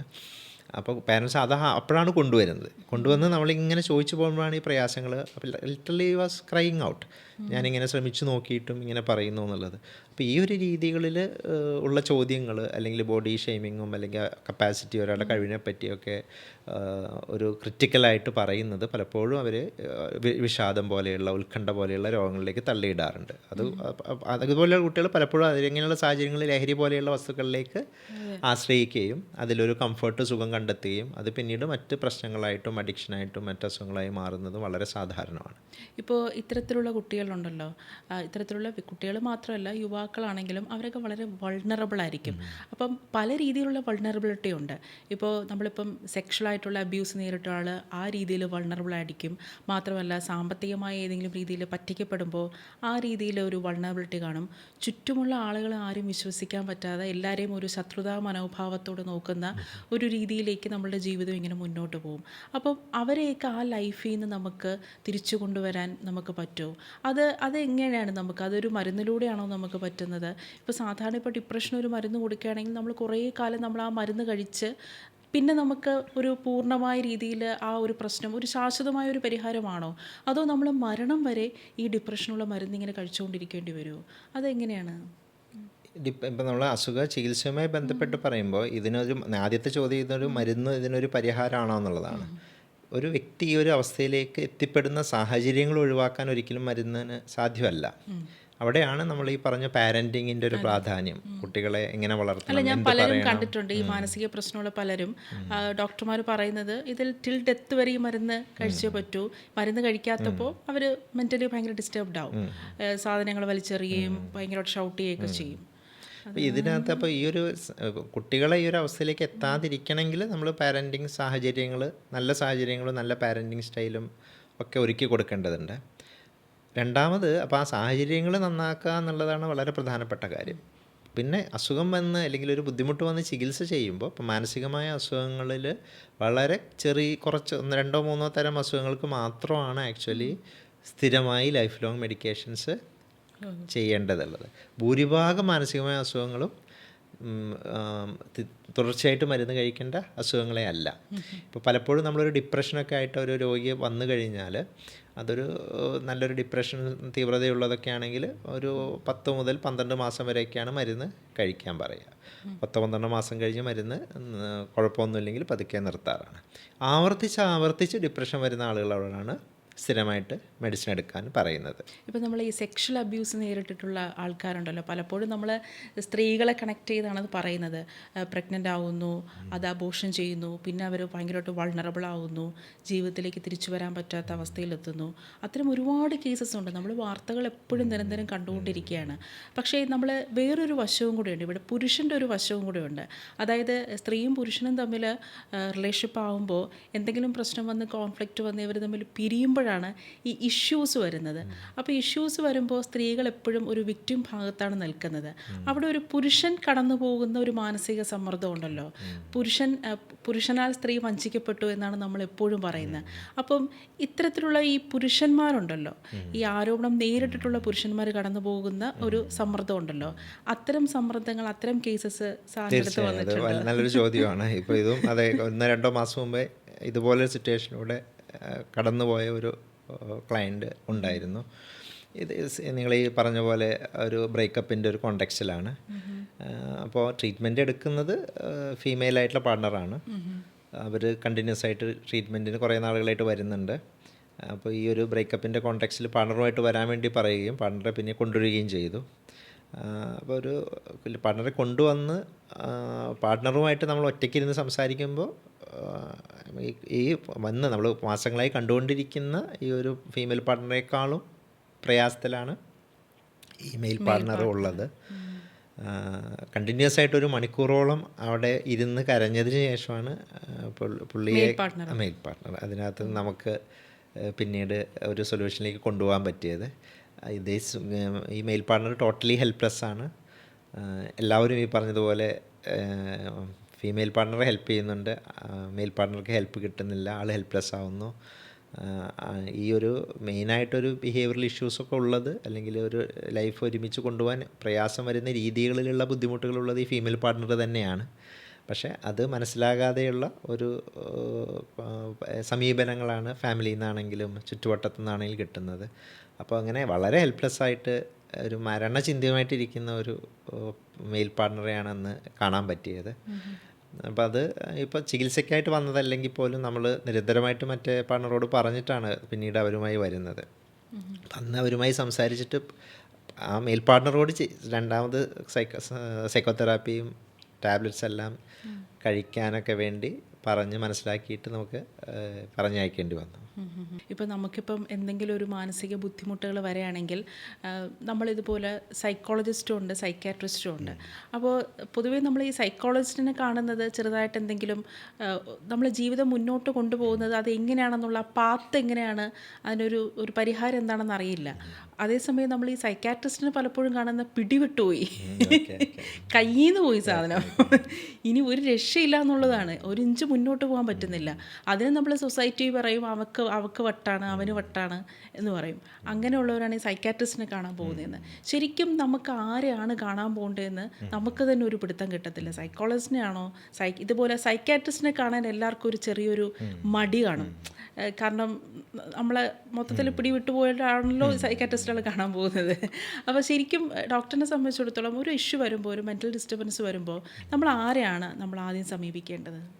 ഈ സൈക്യാട്രി അല്ലെങ്കിൽ ഈ ഒരു മാനസികാരോഗ്യ മേഖല എന്ന് പറയുന്നത് ഒരു ടീം വർക്കാണ്. ഇതിൽ ട്രീറ്റ്മെൻറ്റ് കൊടുക്കുന്നത് ഒരു ടീം വർക്കാണ്. അതിനകത്തൊരു ടീം ലീഡർ റോളിൽ പലപ്പോഴും ഒരു സൈക്യാട്രിസ്റ്റ് കാണും, പിന്നെ സൈക്കോളജിസ്റ്റ് കാണും, പിന്നെ സൈക്യാട്രി സോഷ്യൽ വർക്കർ കാണും, പിന്നെ ഹോസ്പിറ്റൽ സെറ്റിംഗ് ഒക്കെ ആണെങ്കിൽ സൈക്യാട്രി നേഴ്സ് കാണും. അപ്പോൾ ഇതിനകത്ത് സൈക്യാട്രിസ്റ്റ് എന്ന് പറയുന്നത് പൊതുവേ മെഡിക്കൽ ബിരുദം MBBS ഒക്കെ കഴിഞ്ഞ് സൈക്യാട്രിയിൽ പോസ്റ്റ് ഗ്രാജുവേഷൻ ചെയ്യുന്ന ആളുകളാണ്. അപ്പോൾ അവർ ബേസിക്കലി ഡോക്ടേഴ്സാണ്. അതാണ് സൈക്യാട്രിസ്റ്റ് എന്ന് പറയുന്നത്.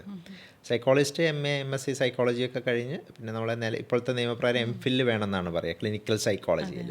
പിന്നെ റീഹാബിലിറ്റേഷൻ കൗൺസിൽ ഓഫ് ഇന്ത്യയുടെ രജിസ്ട്രേഷനും ഇത്രയും കാര്യങ്ങൾ ചെയ്യുമ്പോഴാണ് ക്ലിനിക്കൽ സൈക്കോളജിസ്റ്റായി മാറുന്നത്. പിന്നെ സൈക്യാട്രി സോഷ്യൽ വർക്കർ ആണെങ്കിൽ അവർക്ക് MSW കഴിഞ്ഞ് MPhil തന്നെ സൈക്യാട്രി സോഷ്യൽ വർക്കിൽ വേണം എന്നുള്ളതാണ്.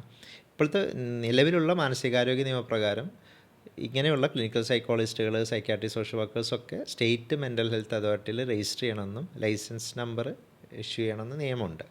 അപ്പോൾ ഇതിനകത്ത് ഈ ഒരു പ്രയാസങ്ങൾ, മാനസിക പ്രയാസങ്ങൾ വരുമ്പോൾ ഇപ്പോൾ നേരത്തെ പറഞ്ഞ പോലെ ജീവിതവുമായി ബന്ധം, ഇപ്പോൾ നമുക്കൊരു പരീക്ഷ വരുന്നു, അത് അങ്ങോട്ട് ഹാൻഡിൽ ചെയ്യാൻ പറ്റുന്നില്ല, അതല്ലെങ്കിൽ ഒരു പാർട്ണറുമായിട്ടൊരു ബ്രേക്കപ്പായി ഒരു ഇഷ്യൂ വരുന്നു, അങ്ങനെയുള്ള എന്തെങ്കിലും ദൈനംദിന ജീവിതവുമായിട്ടൊക്കെ ബന്ധപ്പെട്ടുള്ള പ്രശ്നങ്ങളോ പ്രയാസങ്ങളൊക്കെ വരുമ്പോൾ അതിലൂടെ നമുക്ക് മുമ്പോട്ട് പോകാൻ പറ്റാതെയൊക്കെ വരുന്നു എന്നൊക്കെ ആകുമ്പോൾ തീർച്ചയായിട്ടും ഒരു സൈക്കോളജിസ്റ്റിനെ, ക്ലിനിക്കൽ സൈക്കോളജിസ്റ്റിനെ, ഇപ്പോൾ സൈക്കോളജിസ്റ്റുകൾ തന്നെ പല രീതികളിലുണ്ട്. ക്ലിനിക്കൽ സൈക്കോളജിസ്റ്റ് ഉണ്ട്, കൗൺസിലിംഗ് സൈക്കോളജിസ്റ്റ് ഉണ്ട്.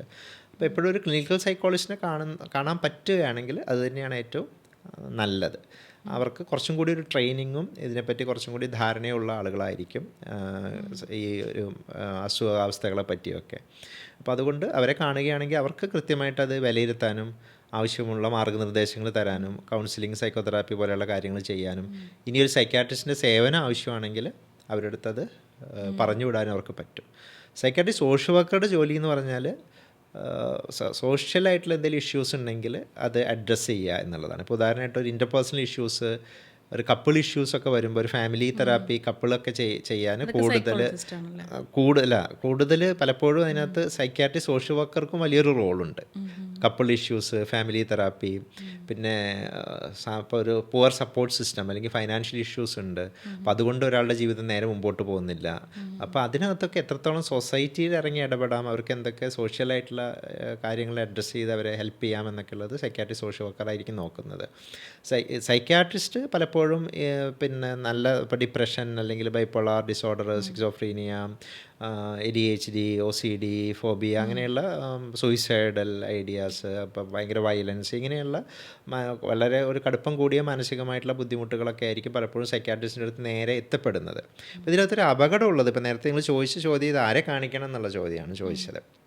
ഞാൻ തന്നെ പേഴ്സണലി ഒരു 2-3 പേഷ്യൻസിനെ കണ്ടിട്ടുള്ളത് ശാരീരികമായിട്ടുള്ള അസുഖങ്ങൾ കാരണം പലപ്പോഴും മാനസികമായ ബുദ്ധിമുട്ടുകൾ വരും. ഉദാഹരണമായിട്ട് ഹോർമോണൽ ഇഷ്യൂസ്, തൈറോയ്ഡ് പോലെയുള്ള ഹോർമോണൽ ഇഷ്യൂസ്, പീരീഡ്സ് ഒക്കെ ആകുമ്പോൾ സ്ത്രീകൾക്കൊരു പ്രയാസങ്ങൾ വരും. അപ്പോൾ തൈറോയ്ഡ്, ഇപ്പോൾ ഹൈപ്പോ തൈറോയിഡിസം, തൈറോയിഡിൻ്റെ അളവ് കുറയുന്നത് അല്ലെങ്കിൽ തൈറോയിഡിൻ്റെ അളവ് കൂടുന്നത്, ഇതൊക്കെ പലപ്പോഴും ഡിപ്രഷൻ പോലെയുള്ളതും സൈക്കോസ് പോലെയുള്ളതും മാനിയ പോലെയുള്ള അസുഖങ്ങളൊക്കെ ഉണ്ടാക്കാറുണ്ട്.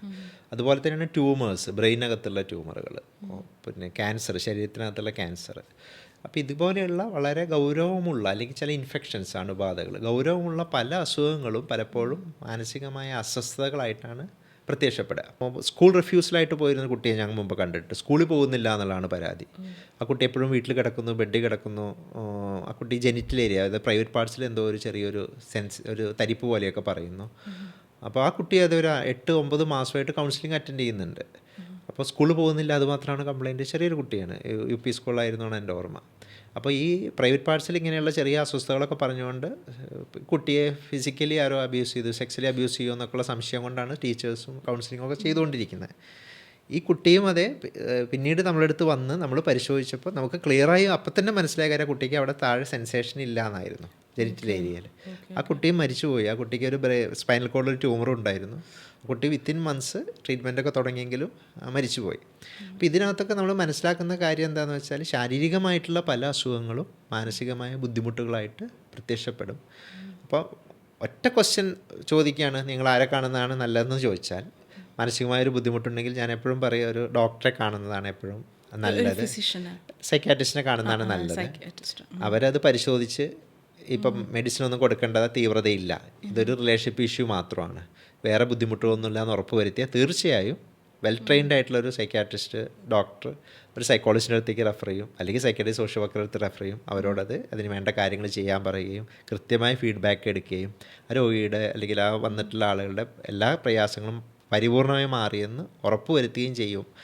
ടീം ലീഡറായിട്ട് നിൽക്കുമ്പോൾ നന്നായി ട്രെയിൻഡ് ആയിട്ടുള്ള ആളുകൾ കൃത്യമായിട്ടത് ചെയ്ത് തന്നെയാണ് ഒരു ട്രീറ്റ്മെൻറ്റ് അവസാനിപ്പിക്കാറുള്ളത്. ഇപ്പോൾ നമ്മളിപ്പോൾ ഒരു അസുഖം വരുമ്പോൾ ശരിക്കും നമ്മളിപ്പോൾ ഒരു ഹാർട്ട് സർജനെ കാണുകയാണെങ്കിൽ, അല്ലെങ്കിൽ ഒരു ഫിസിഷ്യനെ കാണുകയാണെങ്കിൽ, ഒരു ഗൈനക്കോളജിസ്റ്റിനെ കാണുകയാണെങ്കിൽ, ഒരു ഡെൻറ്റിസ്റ്റിനെ കാണുകയാണെങ്കിൽ വളരെ കൂളായിട്ട് എല്ലാവരും പോകും. പക്ഷേ സൈക്കാട്രിസ്റ്റിനെ കാണുന്നത് എല്ലാവരും പാത്തും പതുങ്ങിയാണ് സൈക്കാട്രിസ്റ്റിനെ പോയി കാണുന്നത്. ഒരു ഒരു ഒരു ഒളിയും മറയുണ്ട്. അത് കണ്ട കാര്യം ആരോടും പറയത്തുമില്ല. അത് ഇനിയിപ്പോൾ അഥവാ പറഞ്ഞാൽ തന്നെയും ആ വ്യക്തിയെ ഒരു വല്ലാത്ത രീതിയിലാണ് പിന്നെ ആ സൊസൈറ്റി അവരെ ട്രീറ്റ് ചെയ്യുന്നതും പിന്നെ അവരെ സമീപിക്കുന്നതും. ഇത് നമ്മൾ പുരോഗതിയെക്കുറിച്ചൊക്കെ ഒരുപാട് സംസാരിക്കുമെങ്കിലും മെൻ്റൽ ഹെൽത്തിനെ കുറിച്ച് ഒരുപാട് സംസാരിക്കുമെങ്കിലും ഇതിൽ യാതൊരു മാറ്റവും വന്നിട്ടില്ല. ഇപ്പോൾ ഒരു ഹാർട്ട് സർജനെ പോകാൻ പോകുന്ന ഒരാളുടെ ഒരു ആറ്റിറ്റ്യൂഡും സൈക്കാട്രിസ്റ്റിനെ കാണാൻ പോകുന്ന ഒരാളുടെ ആറ്റിറ്റ്യൂഡും തമ്മിൽ ഒരുപാട് ഡിഫറൻസ് ഉണ്ട്. അപ്പോൾ അതിനെക്കുറിച്ച് ഡോക്ടർക്ക് എന്താ തോന്നിയിട്ടുള്ളത്? കാരണം ഇപ്പോൾ ഒരു ഡോക്ടറിനെ കാണാൻ വരുന്നൊരു പേഷ്യൻ്റ് അയാൾ ആരെങ്കിലും അറിയുമോ എന്നുള്ളൊരു ഉൾഭയം കാണുമല്ലോ. മാത്രമല്ല ഡോക്ടറോടും പറയും, ഇത് ആരോടും പറയില്ല ഡോക്ടർ വന്ന് കണ്ട കാര്യം, അതും പറയുമല്ലോ. സ്റ്റിഗ്മയെന്നാണ് സമൂഹത്തിൽ കാലങ്ങളായിട്ടുള്ളൊരു സ്റ്റിഗ്മയെന്നാണ്. അപ്പം ഇങ്ങനെ ഒരു ഇത് മറച്ചു വെക്കേണ്ടതാണെന്നുള്ള ഒരു ചിന്ത ഉരുത്തിരിഞ്ഞു വരാൻ പല കാരണങ്ങളും അല്ല. തീർച്ചയായിട്ടും ഞാൻ വ്യക്തിപരമായി എൻ്റെ അണ്ടർ ഗ്രാജുവേഷൻ MBBS ചെയ്തിരുന്ന സമയത്ത് ഞാനൊരു 10 മാസത്തോളം മരുന്ന് കഴിച്ചിട്ടുള്ള ആളാണ്. അപ്പോൾ അത് ഞാൻ തീർത്തും സാധാരണ ഒരു ഗവൺമെൻറ് സ്കൂളിലൊക്കെ പഠിക്കുകയും പിന്നീട് മലയാളം മീഡിയം ഗവൺമെൻറ് സ്കൂളൊക്കെ പഠിക്കുകയും പിന്നീട് മെഡിക്കൽ കോളേജിൽ എത്തിപ്പെടുകയും ചെയ്തിട്ടുള്ള ഒരാളാണ്. അപ്പോൾ അന്നത്തെ സിറ്റുവേഷൻസിനകത്ത് CBSEയിലൊക്കെ പഠിച്ച് വന്നിട്ടുള്ള പുതിയൊരു സാഹചര്യത്തിൽ ഒരിക്കലും നമുക്ക് നിന്നു പോകാൻ പറ്റാത്ത അല്ലെങ്കിൽ പഠനവുമായി മുമ്പോട്ട് പോകാൻ പറ്റാത്തൊരു സാഹചര്യത്തിൽ നിന്ന് ചില പ്രയാസങ്ങൾ തോന്നിയപ്പോൾ അന്ന് അവിടെ പ്രിൻസിപ്പാളായിരുന്ന ആൾ പിന്നെ സൈക്കാട്രിസ്റ്റ് ആയിരുന്നു. അപ്പോൾ അവിടെ കയറി ചെന്നിട്ട് എനിക്കിങ്ങനെ ഒരു പ്രയാസമുണ്ട്, നിങ്ങളതൊന്ന് ഹെൽപ്പ് ചെയ്യണമെന്ന് പറഞ്ഞു. അങ്ങനെ ഒരു ഹെൽപ്പ് ചെയ്യുകയും ഒക്കെ ചെയ്തിട്ടുണ്ട്. അപ്പോൾ ഇതൊക്കെ ഞാൻ ആരോടത്തും അതൊക്കെ തുറന്ന് സംസാരിക്കുന്ന ഒരാളാണ്. മീ ടു ഒരു മൂവ്മെൻറ്റ്, എനിക്കൊരു പ്രയാസമുണ്ട്, എനിക്കത് ട്രീറ്റ് ചെയ്യുന്നുണ്ട്, ഞാൻ ഹെൽപ്പ് എടുക്കുന്ന ആളാണെന്ന് എല്ലാവരും തുറന്ന് പറയേണ്ടതുണ്ട്. ഒരു വ്യാപകമായിട്ടൊരു മീ ടു മൂവ്മെൻറ്റ് ഇതിനകത്ത് എനിക്ക് ഒരു പ്രയാസമുണ്ട് എന്നുള്ള രീതിയിൽ ഞാൻ അത് തുറന്ന് പറയുന്നത് വരേണ്ടതുണ്ട്. അപ്പോൾ സ്റ്റിഗ്മ വരാനുള്ളൊരു പ്രധാന കാരണം എന്ന് പറഞ്ഞാൽ ഇതിൻ്റെ കാരണങ്ങളെപ്പറ്റി പണ്ട് ഒരു ധാരണ ഉണ്ടായിരുന്നില്ല, അസുഖങ്ങൾ എങ്ങനെയാണ് വരുന്നതെന്നുള്ളത്. അപ്പോൾ പണ്ട് മുൻജന്മ പാപം കൊണ്ടാണ്, അല്ലെങ്കിൽ വേറെ ആരെങ്കിലും എന്തെങ്കിലും കൈവശം ചെയ്തുകൊണ്ട് മരണം ചെയ്തുകൊണ്ടാണ്, അങ്ങനെയൊക്കെയുള്ള ധാരണകളായിരുന്നല്ലോ പണ്ട് കാലത്ത്. അതെ, അപ്പോൾ അതുകൊണ്ടൊക്കെയാണ് ഒരു കാര്യം. അപ്പോൾ ഇതെന്തോ മറച്ചു വെക്കേണ്ട എന്തോ മറ്റ് പ്രശ്നം, ഇതൊരു അസുഖമായിട്ടാരും കണക്കാക്കുന്നില്ല. അപ്പോൾ മൈൻഡ് എന്ന് നമ്മൾ പറയുന്നത് തലച്ചോറിൻ്റെ പ്രവർത്തനങ്ങളുടെ ആകത്തുകയാണ്. Sum total of functions of brain എന്ന് പറയും. അപ്പോൾ നമ്മളെ കണ്ണ് പോലെയും പിന്നെ കാത് പോലെയും കിഡ്നി പോലെയൊക്കെയുള്ള ഒരു അവയവമാണ് ബ്രെയിൻ. ആ ബ്രെയിനിൻ്റെ ഫങ്ഷനാണ്, പ്രവർത്തനത്തിൻ്റെ ആകത്തുകയാണ് മൈൻഡ് എന്ന് പറയുന്നത്. അപ്പോൾ ഒരാളുടെ മൈൻഡ് മാറ്റാനുള്ള ഏറ്റവും എളുപ്പവഴി എന്ന് വെച്ചാൽ നമ്മൾ ബ്രെയിൻ ഒന്ന് കേടാക്കിയാൽ മതി, മൈൻഡ് മാറും. അത്രയേ ഉള്ളൂ, മൈൻഡ് മാറ്റാൻ എളുപ്പവഴി, ബ്രെയിൻ കേടാക്കിയാൽ മതി, വളരെ ഈസിയാണ്. നിങ്ങളിപ്പോൾ ഒരു ഹെഡ് ഇഞ്ചുറി വന്നു, ബ്രെയിൻ കേടായി, നിങ്ങൾ ICUയിലൊക്കെ കിടന്നു, ബ്രെയിനിലൊരു സ്കാറായി, നിങ്ങൾ വ്യത്യസ്ത. ഇപ്പം നിങ്ങളിപ്പോൾ നല്ല ക്ഷമയുള്ള മെമ്മറി ഒന്നും വേണ്ട, നിങ്ങളിപ്പോൾ നല്ല ക്ഷമയുള്ള നന്നായിട്ട് ഇതുപോലെ സംസാരിക്കുന്ന ഒരാൾ ചിലപ്പം അങ്ങനെ വരുമ്പോൾ ഭയങ്കര ആങ്കറുള്ള എടുത്തുചാട്ടമുള്ള വേറൊരു വ്യക്തിയായി മാറും. അപ്പോൾ ഈ മൈൻഡ് എന്ന് പറഞ്ഞാൽ ബ്രെയിൻ ആണെന്ന് നമ്മൾ മനസ്സിലാക്കാൻ കുറേ താമസിച്ചു. അതുകൊണ്ടുകൂടി ഇതെന്തോ മൈൻഡ് എന്ന് പറഞ്ഞാൽ മനസ്സെന്ന് പറഞ്ഞാൽ വേറെന്തോ സാധനമാണ്, വേറെ എവിടെ ഇരിക്കുന്നൊരു സാധനമാണ്. ബ്രെയിനിൻ്റെ ഫങ്ഷനിങ് ആണ്, ബ്രെയിനിൻ്റെ പ്രവർത്തനം. അപ്പോൾ കണ്ണിൻ്റെ പ്രവർത്തനം എന്താ? കാഴ്ച. അപ്പോൾ കാഴ്ച എന്ന് പറഞ്ഞാൽ കണ്ണാണോ? അല്ലല്ലോ. അപ്പോൾ അതുപോലെ തലച്ചോറിൻ്റെ പ്രവർത്തനമാണ്. ഇപ്പോൾ നിങ്ങളിവിടെ ഇരിക്കുമ്പോൾ ഞാൻ പറയുന്നത് കേൾക്കുന്നുണ്ട്, അത് മനസ്സിലാക്കുന്നുണ്ട്, ഇവിടെയുള്ള ടെമ്പറേച്ചർ നിങ്ങൾ സെൻസ് ചെയ്യുന്നുണ്ട്. നിങ്ങൾക്ക് പുറത്ത് പോകുമ്പോൾ ചിലപ്പോൾ ഒരു ഗ്ലാസ് വെള്ളം കുടിക്കണം നിങ്ങൾ വിചാരിക്കുന്നുണ്ടാവും. ഇപ്പോൾ ഇതെല്ലാം ഒരേ സമയം നടക്കുന്നുണ്ടല്ലോ. ഇതൊക്കെ നിങ്ങളിപ്പോൾ ഞാൻ പറയുന്നത് മനസ്സിലാക്കുക, നിങ്ങൾ പണ്ട് സ്കൂളിലൊക്കെ പഠിച്ച അക്ഷരങ്ങൾ വാക്കുകൾ വെച്ച് അത് ഓർമ്മയിൽ വെച്ച് അത് സെക്കൻഡുകൾക്കുള്ളിൽ ബ്രെയിൻ റിട്രൈവ് എടുത്തിട്ടാണ് ഞാൻ ഈ പറയുന്നത് നിങ്ങൾ മനസ്സിലാക്കുന്നത്. അപ്പോൾ ഈ ഒരു മൊത്തത്തിലുള്ള പ്രവർത്തനങ്ങളെയാണ് നമ്മൾ മൈൻഡ് എന്ന് പറയുന്നത്. അപ്പോൾ ഇത് ഞാൻ പറഞ്ഞു വരുന്നത് സ്റ്റിഗ്മ വരാൻ ഈ മൈൻഡ് എന്ന് പറഞ്ഞാൽ ഇത് വേറെ എവിടെ ഇരിക്കുന്ന എന്തോ സാധനം, ഇത് ഡിഫൈൻ ചെയ്യാൻ പറ്റില്ല, ഇത് എവിടെയാണെന്ന് അറിയില്ല എന്നൊക്കെ പറഞ്ഞിട്ടാണ് ഇത് ഇപ്പം നമുക്ക് ഹാർട്ട് പോലെ ഇതിനെ കാണാൻ പറ്റാതെയായി, ഹൃദയം പോലെ, ശ്വാസകോശം പോലെ. അപ്പം മാനസികമായ അസുഖങ്ങളും വേറെ എന്തോ രീതിയിൽ കാണാൻ തുടങ്ങി. അത് ശാരീരികമായിട്ടുള്ള ഒരു അവയവത്തിൻ്റെ ഒരു പ്രശ്നം കൊണ്ടാണെന്നുള്ളത് ആളുകൾക്ക് മനസ്സിലാക്കാൻ പറ്റാതെ വരുന്നു. അതുകൊണ്ടാണ് ഈ ഒരു സ്റ്റിഗ്മ, ഇതിനോടൊരു വ്യത്യസ്തത വരുന്നത്. പിന്നെ ഒരു സ്റ്റിഗ്മയ്ക്കുള്ളൊരു കാരണം പ്രധാനമായിട്ട് ഈ ക്രൈമാണ്. മാത്രമല്ല നമ്മൾ ഈ സിനിമകളിലുണ്ടല്ലോ ഈ ക്രൈംസിനെ ഭയങ്കരമായിട്ട് ഈ ഗ്ലാമറൈസ് ചെയ്യുമല്ലോ. അതായത് ഇപ്പോൾ ഒരാളെ തല വെട്ടുന്നു, ഹീറോ വന്ന് ഒരാളെ തല വെട്ടുന്നു, അപ്പം ഈ പ്രേക്ഷകർ ഭയങ്കരമായിട്ട് കൈയടിക്കുകയാണ്. അപ്പോൾ ഒരു തോക്കിട്ട് ഒരു 16 പേരെ അങ്ങ് തട്ടിക്കളയുന്നു. അതിനെയും ഭയങ്കരമായിട്ട് ഒരു ഹീറോവൽക്കരിക്കുന്ന ഒരു സംഭവം ഉണ്ടല്ലോ. അതായത് നമ്മൾ ഈ ക്രൈമിന്, കൊലപാതകത്തെ ഹീറോവൽക്കരിക്കുന്ന ഒരു സംഭവം, അത് കുട്ടികളെ ഏതെങ്കിലും രീതിയിൽ ബാധിക്കുന്നതായിട്ട് ഡോക്ടറിന് തോന്നിയിട്ടുണ്ടോ? ഇപ്പം നമുക്കിപ്പോൾ ഒരു മിഡ് ഏജ് ആയിട്ടുള്ള ആൾക്ക് പ്രശ്നമല്ല, പക്ഷേ ഈ ടീനേജ് ആയിട്ടുള്ള കുട്ടികളെ ഉണ്ടല്ലോ, ഇത് ഏതെങ്കിലും രീതിയിൽ ബാധിക്കാൻ സാധ്യതയുണ്ടോ? അങ്ങനെ അഥവാ ബാധിക്കുന്നെങ്കിൽ അതിന് പിന്നിൽ എന്തെങ്കിലും ഒരു സ്പെസിഫിക് റീസൺ ഉണ്ടോ? അത് കുട്ടിക്കാലം മുതൽ, വളരെ ചെറിയ കുട്ടികൾ മുതൽ നമ്മളിപ്പോൾ സ്ക്രീനൊക്കെ യൂസ് ചെയ്യുമ്പോൾ അല്ലെങ്കിൽ മീഡിയ കണ്ടൻറ്റൊക്കെ കാണുമ്പോൾ ഇപ്പോൾ ഇതുപോലെയുള്ള വയലൻ്റ് ആയിട്ടുള്ള ക്രൈമുകൾ കാര്യങ്ങളൊക്കെ തുടർച്ചയായിട്ട് എക്സ്പോസ് ചെയ്യുന്നത് അവർക്ക് നല്ല ഒരു ചുറ്റുപാടില്ലാത്ത കുട്ടികളാണെങ്കിൽ തീർച്ചയായിട്ടും അവരെ ബാധിക്കും. അവരുടെ ചിന്തയെയും അവരുടെ ഭാവിയിലുള്ള അവരുടെ സ്വഭാവ രീതിയൊക്കെ അത് ബാധിക്കും. പക്ഷേ അതിനും ഉള്ളൊരു കാര്യം എന്ന് പറഞ്ഞാൽ അവരുടെ ജെനറ്റിക് മേക്കപ്പ് എന്താണ്, അവരുടെ ബയോളജി, ജൈവികമായിട്ട് അവരെങ്ങനെയാണ് അവരുടെ ഒരു മേക്കപ്പ്, അത് വളരെ പ്രധാനപ്പെട്ടതാണ്. ഇപ്പോൾ നമ്മളങ്ങനെ നല്ലൊരു ജെനറ്റിക് മേക്കപ്പൊക്കെ ഉള്ളൊരു കുട്ടി, നല്ല പാരൻറ്റിങ്ങിലൊക്കെ ഉള്ളൊരു കുട്ടിയാണ്, അവർ ചിലപ്പോൾ ഇതുപോലെ വയലൻ്റ് കണ്ടൻറ്റ് കാണുന്നത് കൊണ്ട് ഒരു പ്രശ്നം വരണമെന്നില്ല. ജെനറ്റിക് മേക്കപ്പ് മോശമാവുകയും നല്ലൊരു സാഹചര്യമോ പാരൻറ്റിങ്ങോ ഒക്കെ കിട്ടാതിരിക്കുകയും ചെയ്യുന്നൊരു കുട്ടി, പ്രധാനമായിട്ട് ഒരു ADHD ഉള്ള കുട്ടി, attention deficit hyper activity disorder, ആ കുട്ടി ഒരു അഡോളസൻസിലേക്ക് എത്തുമ്പോൾ ODD എന്ന് പറയും, ഓപ്പോസിഷൻ ഡെഫിയൻറ്റ് ബിഹേവിയർ എന്ന് പറയുന്നത്. അനുസരണക്കേട് കാണിക്കും, റൂൾസ് തെറ്റിക്കും, എടുത്തുചാട്ടം ചാടും, ആരും പറഞ്ഞാൽ കേൾക്കില്ല. ഇങ്ങനെയൊക്കെ ഇരിക്കുന്ന ഒരു ജെനറ്റിക് മേക്കപ്പോടെ കുട്ടിയാണ് ഇത് കാണുന്നതെങ്കിൽ ആ കുട്ടി കൂടുതൽ സ്വഭാവം മോശമാവാനും വയലൻസിലേക്കൊക്കെ തിരിയാനൊക്കെ ഉള്ള സാധ്യതകൾ കൂടുതലാണ്. അപ്പോൾ നമുക്ക് ജനറലി ഇപ്പോൾ അത് കണ്ടതുകൊണ്ട് ഇങ്ങനെ ഉണ്ടാവുന്നതെന്ന് പറയാൻ പറ്റില്ല. അവരുടെ ജനിതകവും അവരുടെ പാരൻറ്റിങ്ങും സാഹചര്യവും വളരെ പ്രധാനപ്പെട്ടതാണ്. ഇപ്പോൾ വേറൊരു സംഭവമാണ്, ഇത് കുട്ടികളെക്കുറിച്ച് പറഞ്ഞപ്പോൾ ഇപ്പോൾ സർവമായ എന്നൊരു സിനിമ വന്നല്ലോ, അതിനകത്ത് പ്രേതത്തെ കാണിക്കുന്നുണ്ടല്ലോ, ഒരു പാവം പ്രേതം. അപ്പോൾ ഈ പ്രേതത്തെ കണ്ട നിവിൻ പോളി നേരെ സൈക്കാട്രിസ്റ്റിൻ്റെ അടുത്താണ് ഓടി ചെല്ലുന്നത്. അപ്പോൾ ഈ പ്രേതം എന്നുള്ളൊരു കോൺസെപ്റ്റ് ഉണ്ടല്ലോ, ഇപ്പം നമ്മൾ പാരാസൈക്കോളജിയൊക്കെ ആത്മാവിനെ കുറിച്ചുള്ള പഠനങ്ങളാണെന്ന് പറയും. മാത്രമല്ല ഈ മിക്ക കോളേജ് ഹോസ്റ്റലിലും ഈ ഓജോ ബോർഡ് കളിയുണ്ട്, ഈ പ്രേതത്തെ വരുത്തുന്ന കളി. അപ്പം ഈ പ്രേതവും നമ്മളെ ഈ മനഃശാസ്ത്രവും തമ്മിലുണ്ടല്ലോ, ഈ ചിലവരൊക്കെ ഈ മന്ത്രവാദം അങ്ങനെയൊക്കെ പറയുന്നുള്ളൂ, താന്ത്രിക വിദ്യ വഴി ഈ അങ്ങനെ കുറേ പരിപാടികളൊക്കെ ചെയ്യുന്നു, നല്ല നല്ല താന്ത്രികന്മാരുണ്ട്. അപ്പോൾ അതിലൊക്കെ എന്തെങ്കിലും ശാസ്ത്രീയമായിട്ടുള്ള എന്തെങ്കിലും കാര്യങ്ങളുണ്ടോ ഡോക്ടർ? ശാസ്ത്രീയമായിട്ട് അടിത്തറകളൊന്നും തന്നെ ഇല്ല. അപ്പോൾ ഇത്തരത്തിലുള്ള വിശ്വാസങ്ങൾ പലപ്പോഴും ഈ മനസ്സിൻ്റെ വിശ്വാസമാണല്ലേ, അതിൻ്റെ മനസ്സിൻ്റെ വിശ്വാസമാണ്. ആ വിശ്വാസം പലപ്പോഴും പ്രയാസങ്ങൾ ഉണ്ടാക്കുന്ന കാണാറുണ്ട്. ഇപ്പോൾ ഒരു പ്രേതം എന്ന് പറയുന്ന ഒരു ആശയത്തിൽ ഉറച്ച് വിശ്വസിക്കുന്നൊരു കുട്ടി, അങ്ങനെ ആ വീട്ടിലും അങ്ങനെ ഒരു വിശ്വാസമുണ്ട്, പാരൻസിനും ഉണ്ട്, കുട്ടിക്കും ഉണ്ട്, അല്ലെങ്കിൽ കുട്ടി ഇടപെടുന്ന കൂട്ടുകാർക്കുണ്ട്.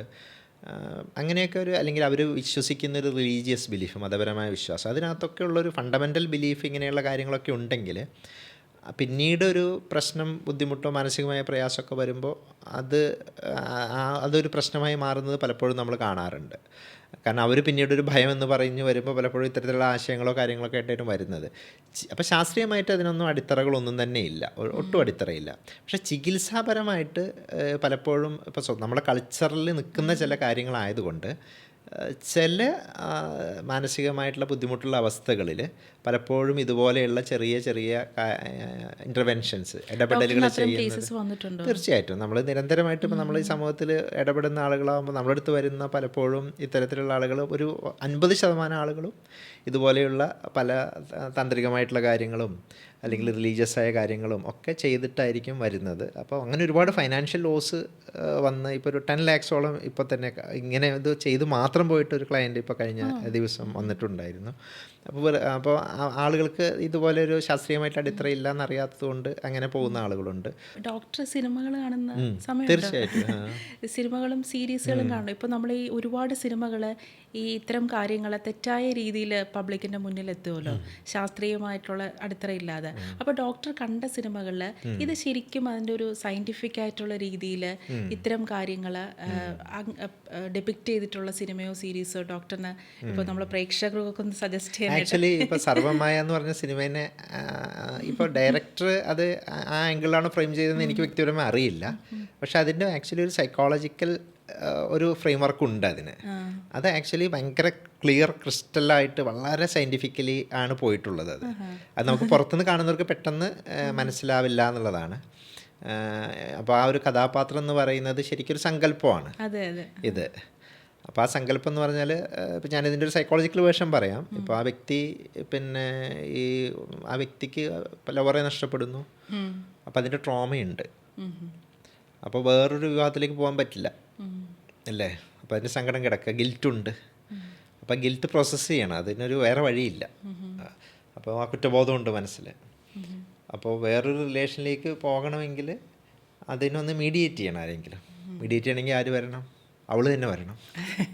അവൾ തന്നെ വന്ന് വേറെ റിലേഷനൊക്കെ പയ്യെ ശരിയാക്കി, ഇനി നിങ്ങൾ അവളുടെ കൂടെ പോയിക്കോ, എനിക്ക് അങ്ങോട്ട് പോകുന്നതാണ് ഇഷ്ടം എന്ന് പറയുകയും ഈ വ്യക്തി അവരെ മുകളിലേക്ക് പറഞ്ഞു വിടുകയും ചെയ്യണം. മോക്ഷമാണ് പ്രധാനം അല്ലേ? മോക്ഷത്തിലേക്ക് വിടുകയാണ് ചെയ്യുന്നത് ലാസ്റ്റ്. അതേസമയം ഇപ്പുറത്തെ റിലേഷൻഷിപ്പ് ആവുന്നുണ്ട്. അതാ ചെയ്യുന്നത് ആരാ? ഈ നഷ്ടപ്പെട്ട കുട്ടി തന്നെയാണ്. അപ്പം മനസ്സിൻ്റെ ഒരു ഗിൽറ്റ് ഉണ്ടല്ലോ, കുറ്റബോധം ഇല്ലാതെ ആവുകയാണ്. കാരണം ആ വ്യക്തി തന്നെയാണ് ഇത് ചെയ്യിക്കുന്നത്. അപ്പോൾ വിഷ്വലൈസ് ചെയ്യുന്ന വ്യക്തിയെ തന്നെയാണ്. ഇവൻ്റെ ഒരു വളർച്ചയിലൊക്കെയുള്ള ആ ഒരു ഇൻഫീരിയോറിറ്റിയൊക്കെ തന്നെ കോപ്പപ്പ് ചെയ്യാൻ സഹായിക്കുന്ന ആ കുട്ടിയാണ്. പിന്നെ ഇപ്പോൾ പാട്ട് പാടാൻ പറ്റുന്നില്ല, പാട്ട് പാടാൻ ധൈര്യം കൊടുക്കുന്നതും ചെയ്യിക്കുന്നതൊക്കെ ബാക്ക്ഗ്രൗണ്ടിൽ നിന്നിട്ട് ആ കുട്ടിയാണ്. അപ്പോൾ ആ രീതിയിൽ ഇവനെ എല്ലാ രീതിയിലും ഇവനുള്ള കുറവുകളെ പരിഹരിച്ച് അവനൊരു ലൈഫ് അടക്കം സെറ്റാക്കി കൊടുത്ത് തിരിച്ചു പോവുകയും ചെയ്യാണ്. അപ്പോൾ ശരിക്കും ഒരു ട്രോമ അവനവനുള്ള ഗിൽറ്റ് പ്രോസസ്സ് ചെയ്യാനുള്ള ഒരു ഇതാണ് ആ ഒരു കഥാപാത്രം എന്ന് പറയുന്നത്. അപ്പോൾ അതിനകത്ത് തമാശയും എല്ലാം കലർത്തിയിട്ടുണ്ട്. അപ്പോൾ അത് ആക്ച്വലി ഡയറക്ടർ ആ ഒരു ആംഗിളിൽ അതിനെ കണ്ടോ അറിയില്ല. പക്ഷേ എനിവേ നമ്മൾ സൈക്കോളജിക്കൽ വ്യൂ പോയിന്റിൽ നോക്കുമ്പോൾ നന്നായിട്ട് എടുത്തിട്ടുള്ളതാണ്.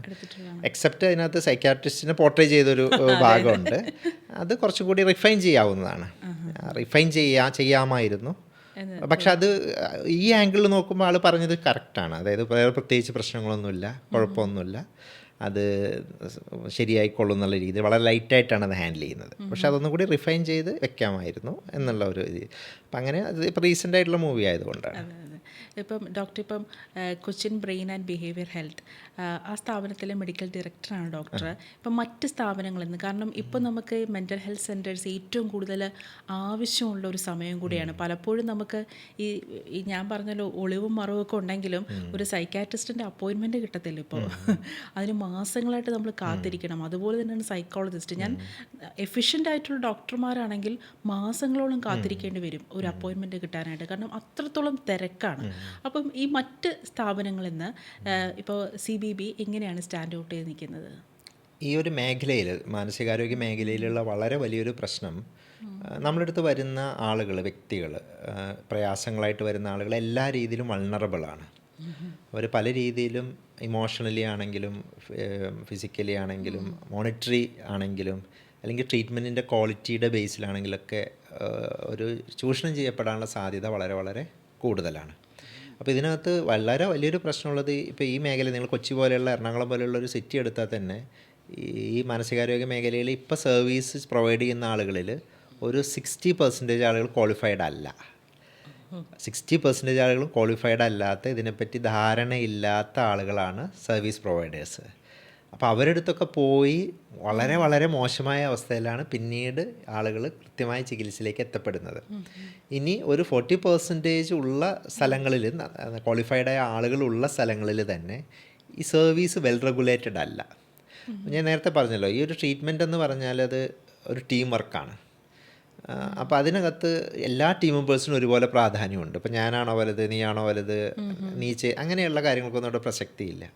ഒരു ആളൊരു മാനസിക പ്രയാസമായിട്ട് വരുമ്പോൾ അയാൾക്ക് ചിലപ്പോൾ സാമ്പത്തിക പ്രശ്നമായിരിക്കാം, സോഷ്യൽ വർക്കർ അത് ഹാൻഡിൽ ചെയ്യേണ്ടി വരും, അവരെ ഹെൽപ്പ് ചെയ്യേണ്ടി വരും. അയാൾക്ക് ചിലപ്പോൾ പാർട്ണറുമായിട്ടുള്ള പ്രശ്നങ്ങൾ കാരണം സൈക്കോളജിസ്റ്റ് ഹാൻഡിൽ ചെയ്യണം, ചിലപ്പോൾ അയാൾക്ക് മരുന്നിൻ്റെ ആവശ്യമുണ്ടാവും, മെഡിസിൻ്റെ ആവശ്യമുണ്ടാവും, സൈക്കാട്രിസ്റ്റ് ഹാൻഡിൽ ചെയ്യേണ്ടി വരും. അപ്പോൾ ഇത് വളരെ കോംപ്രിഹെൻസീവായി മൾട്ടി ഡിസിപ്ലിനറി ടീമായി ചെയ്യേണ്ട കാര്യമാണ്. അത് ക്വാളിറ്റിയിൽ ഇതിന് ഡെലിവറി ചെയ്യണമെങ്കിൽ കൃത്യമായി ഇത് സ്ട്രക്ചർ ചെയ്യപ്പെടണം, റെഗുലേറ്റ് ചെയ്യപ്പെടണം. അപ്പോൾ നമ്മൾ CBB ഹോസ്പിറ്റൽ ശ്രമിക്കുന്നത് അങ്ങനെ ഒരു ക്വാളിറ്റിയിൽ വെൽ റെഗുലേറ്റഡ് ആയിട്ടുള്ള സ്ട്രക്ചേർഡ് ആയിട്ടുള്ള ഒരു കെയർ കൃത്യമായി ക്വാളിഫിക്കേഷനുള്ള പ്രൊഫഷണൽസ് വഴി ഡെലിവറി ചെയ്യുക എന്നുള്ളതാണ് ഉദ്ദേശിക്കുന്നത്. അത് ഒരു രീതിയിലും ചൂഷണം ചെയ്യപ്പെടാതെ, ആളുകൾ ചൂഷണം ചെയ്യപ്പെടാതെ അത് സർവീസ് പ്രൊവൈഡ് ചെയ്യുക എന്നുള്ളതാണ് നമ്മൾ ഉദ്ദേശിക്കുന്നത്. നല്ലൊരു കോൺവെർസേഷൻ ആയിരുന്നു doctor. Thank you. Thank you.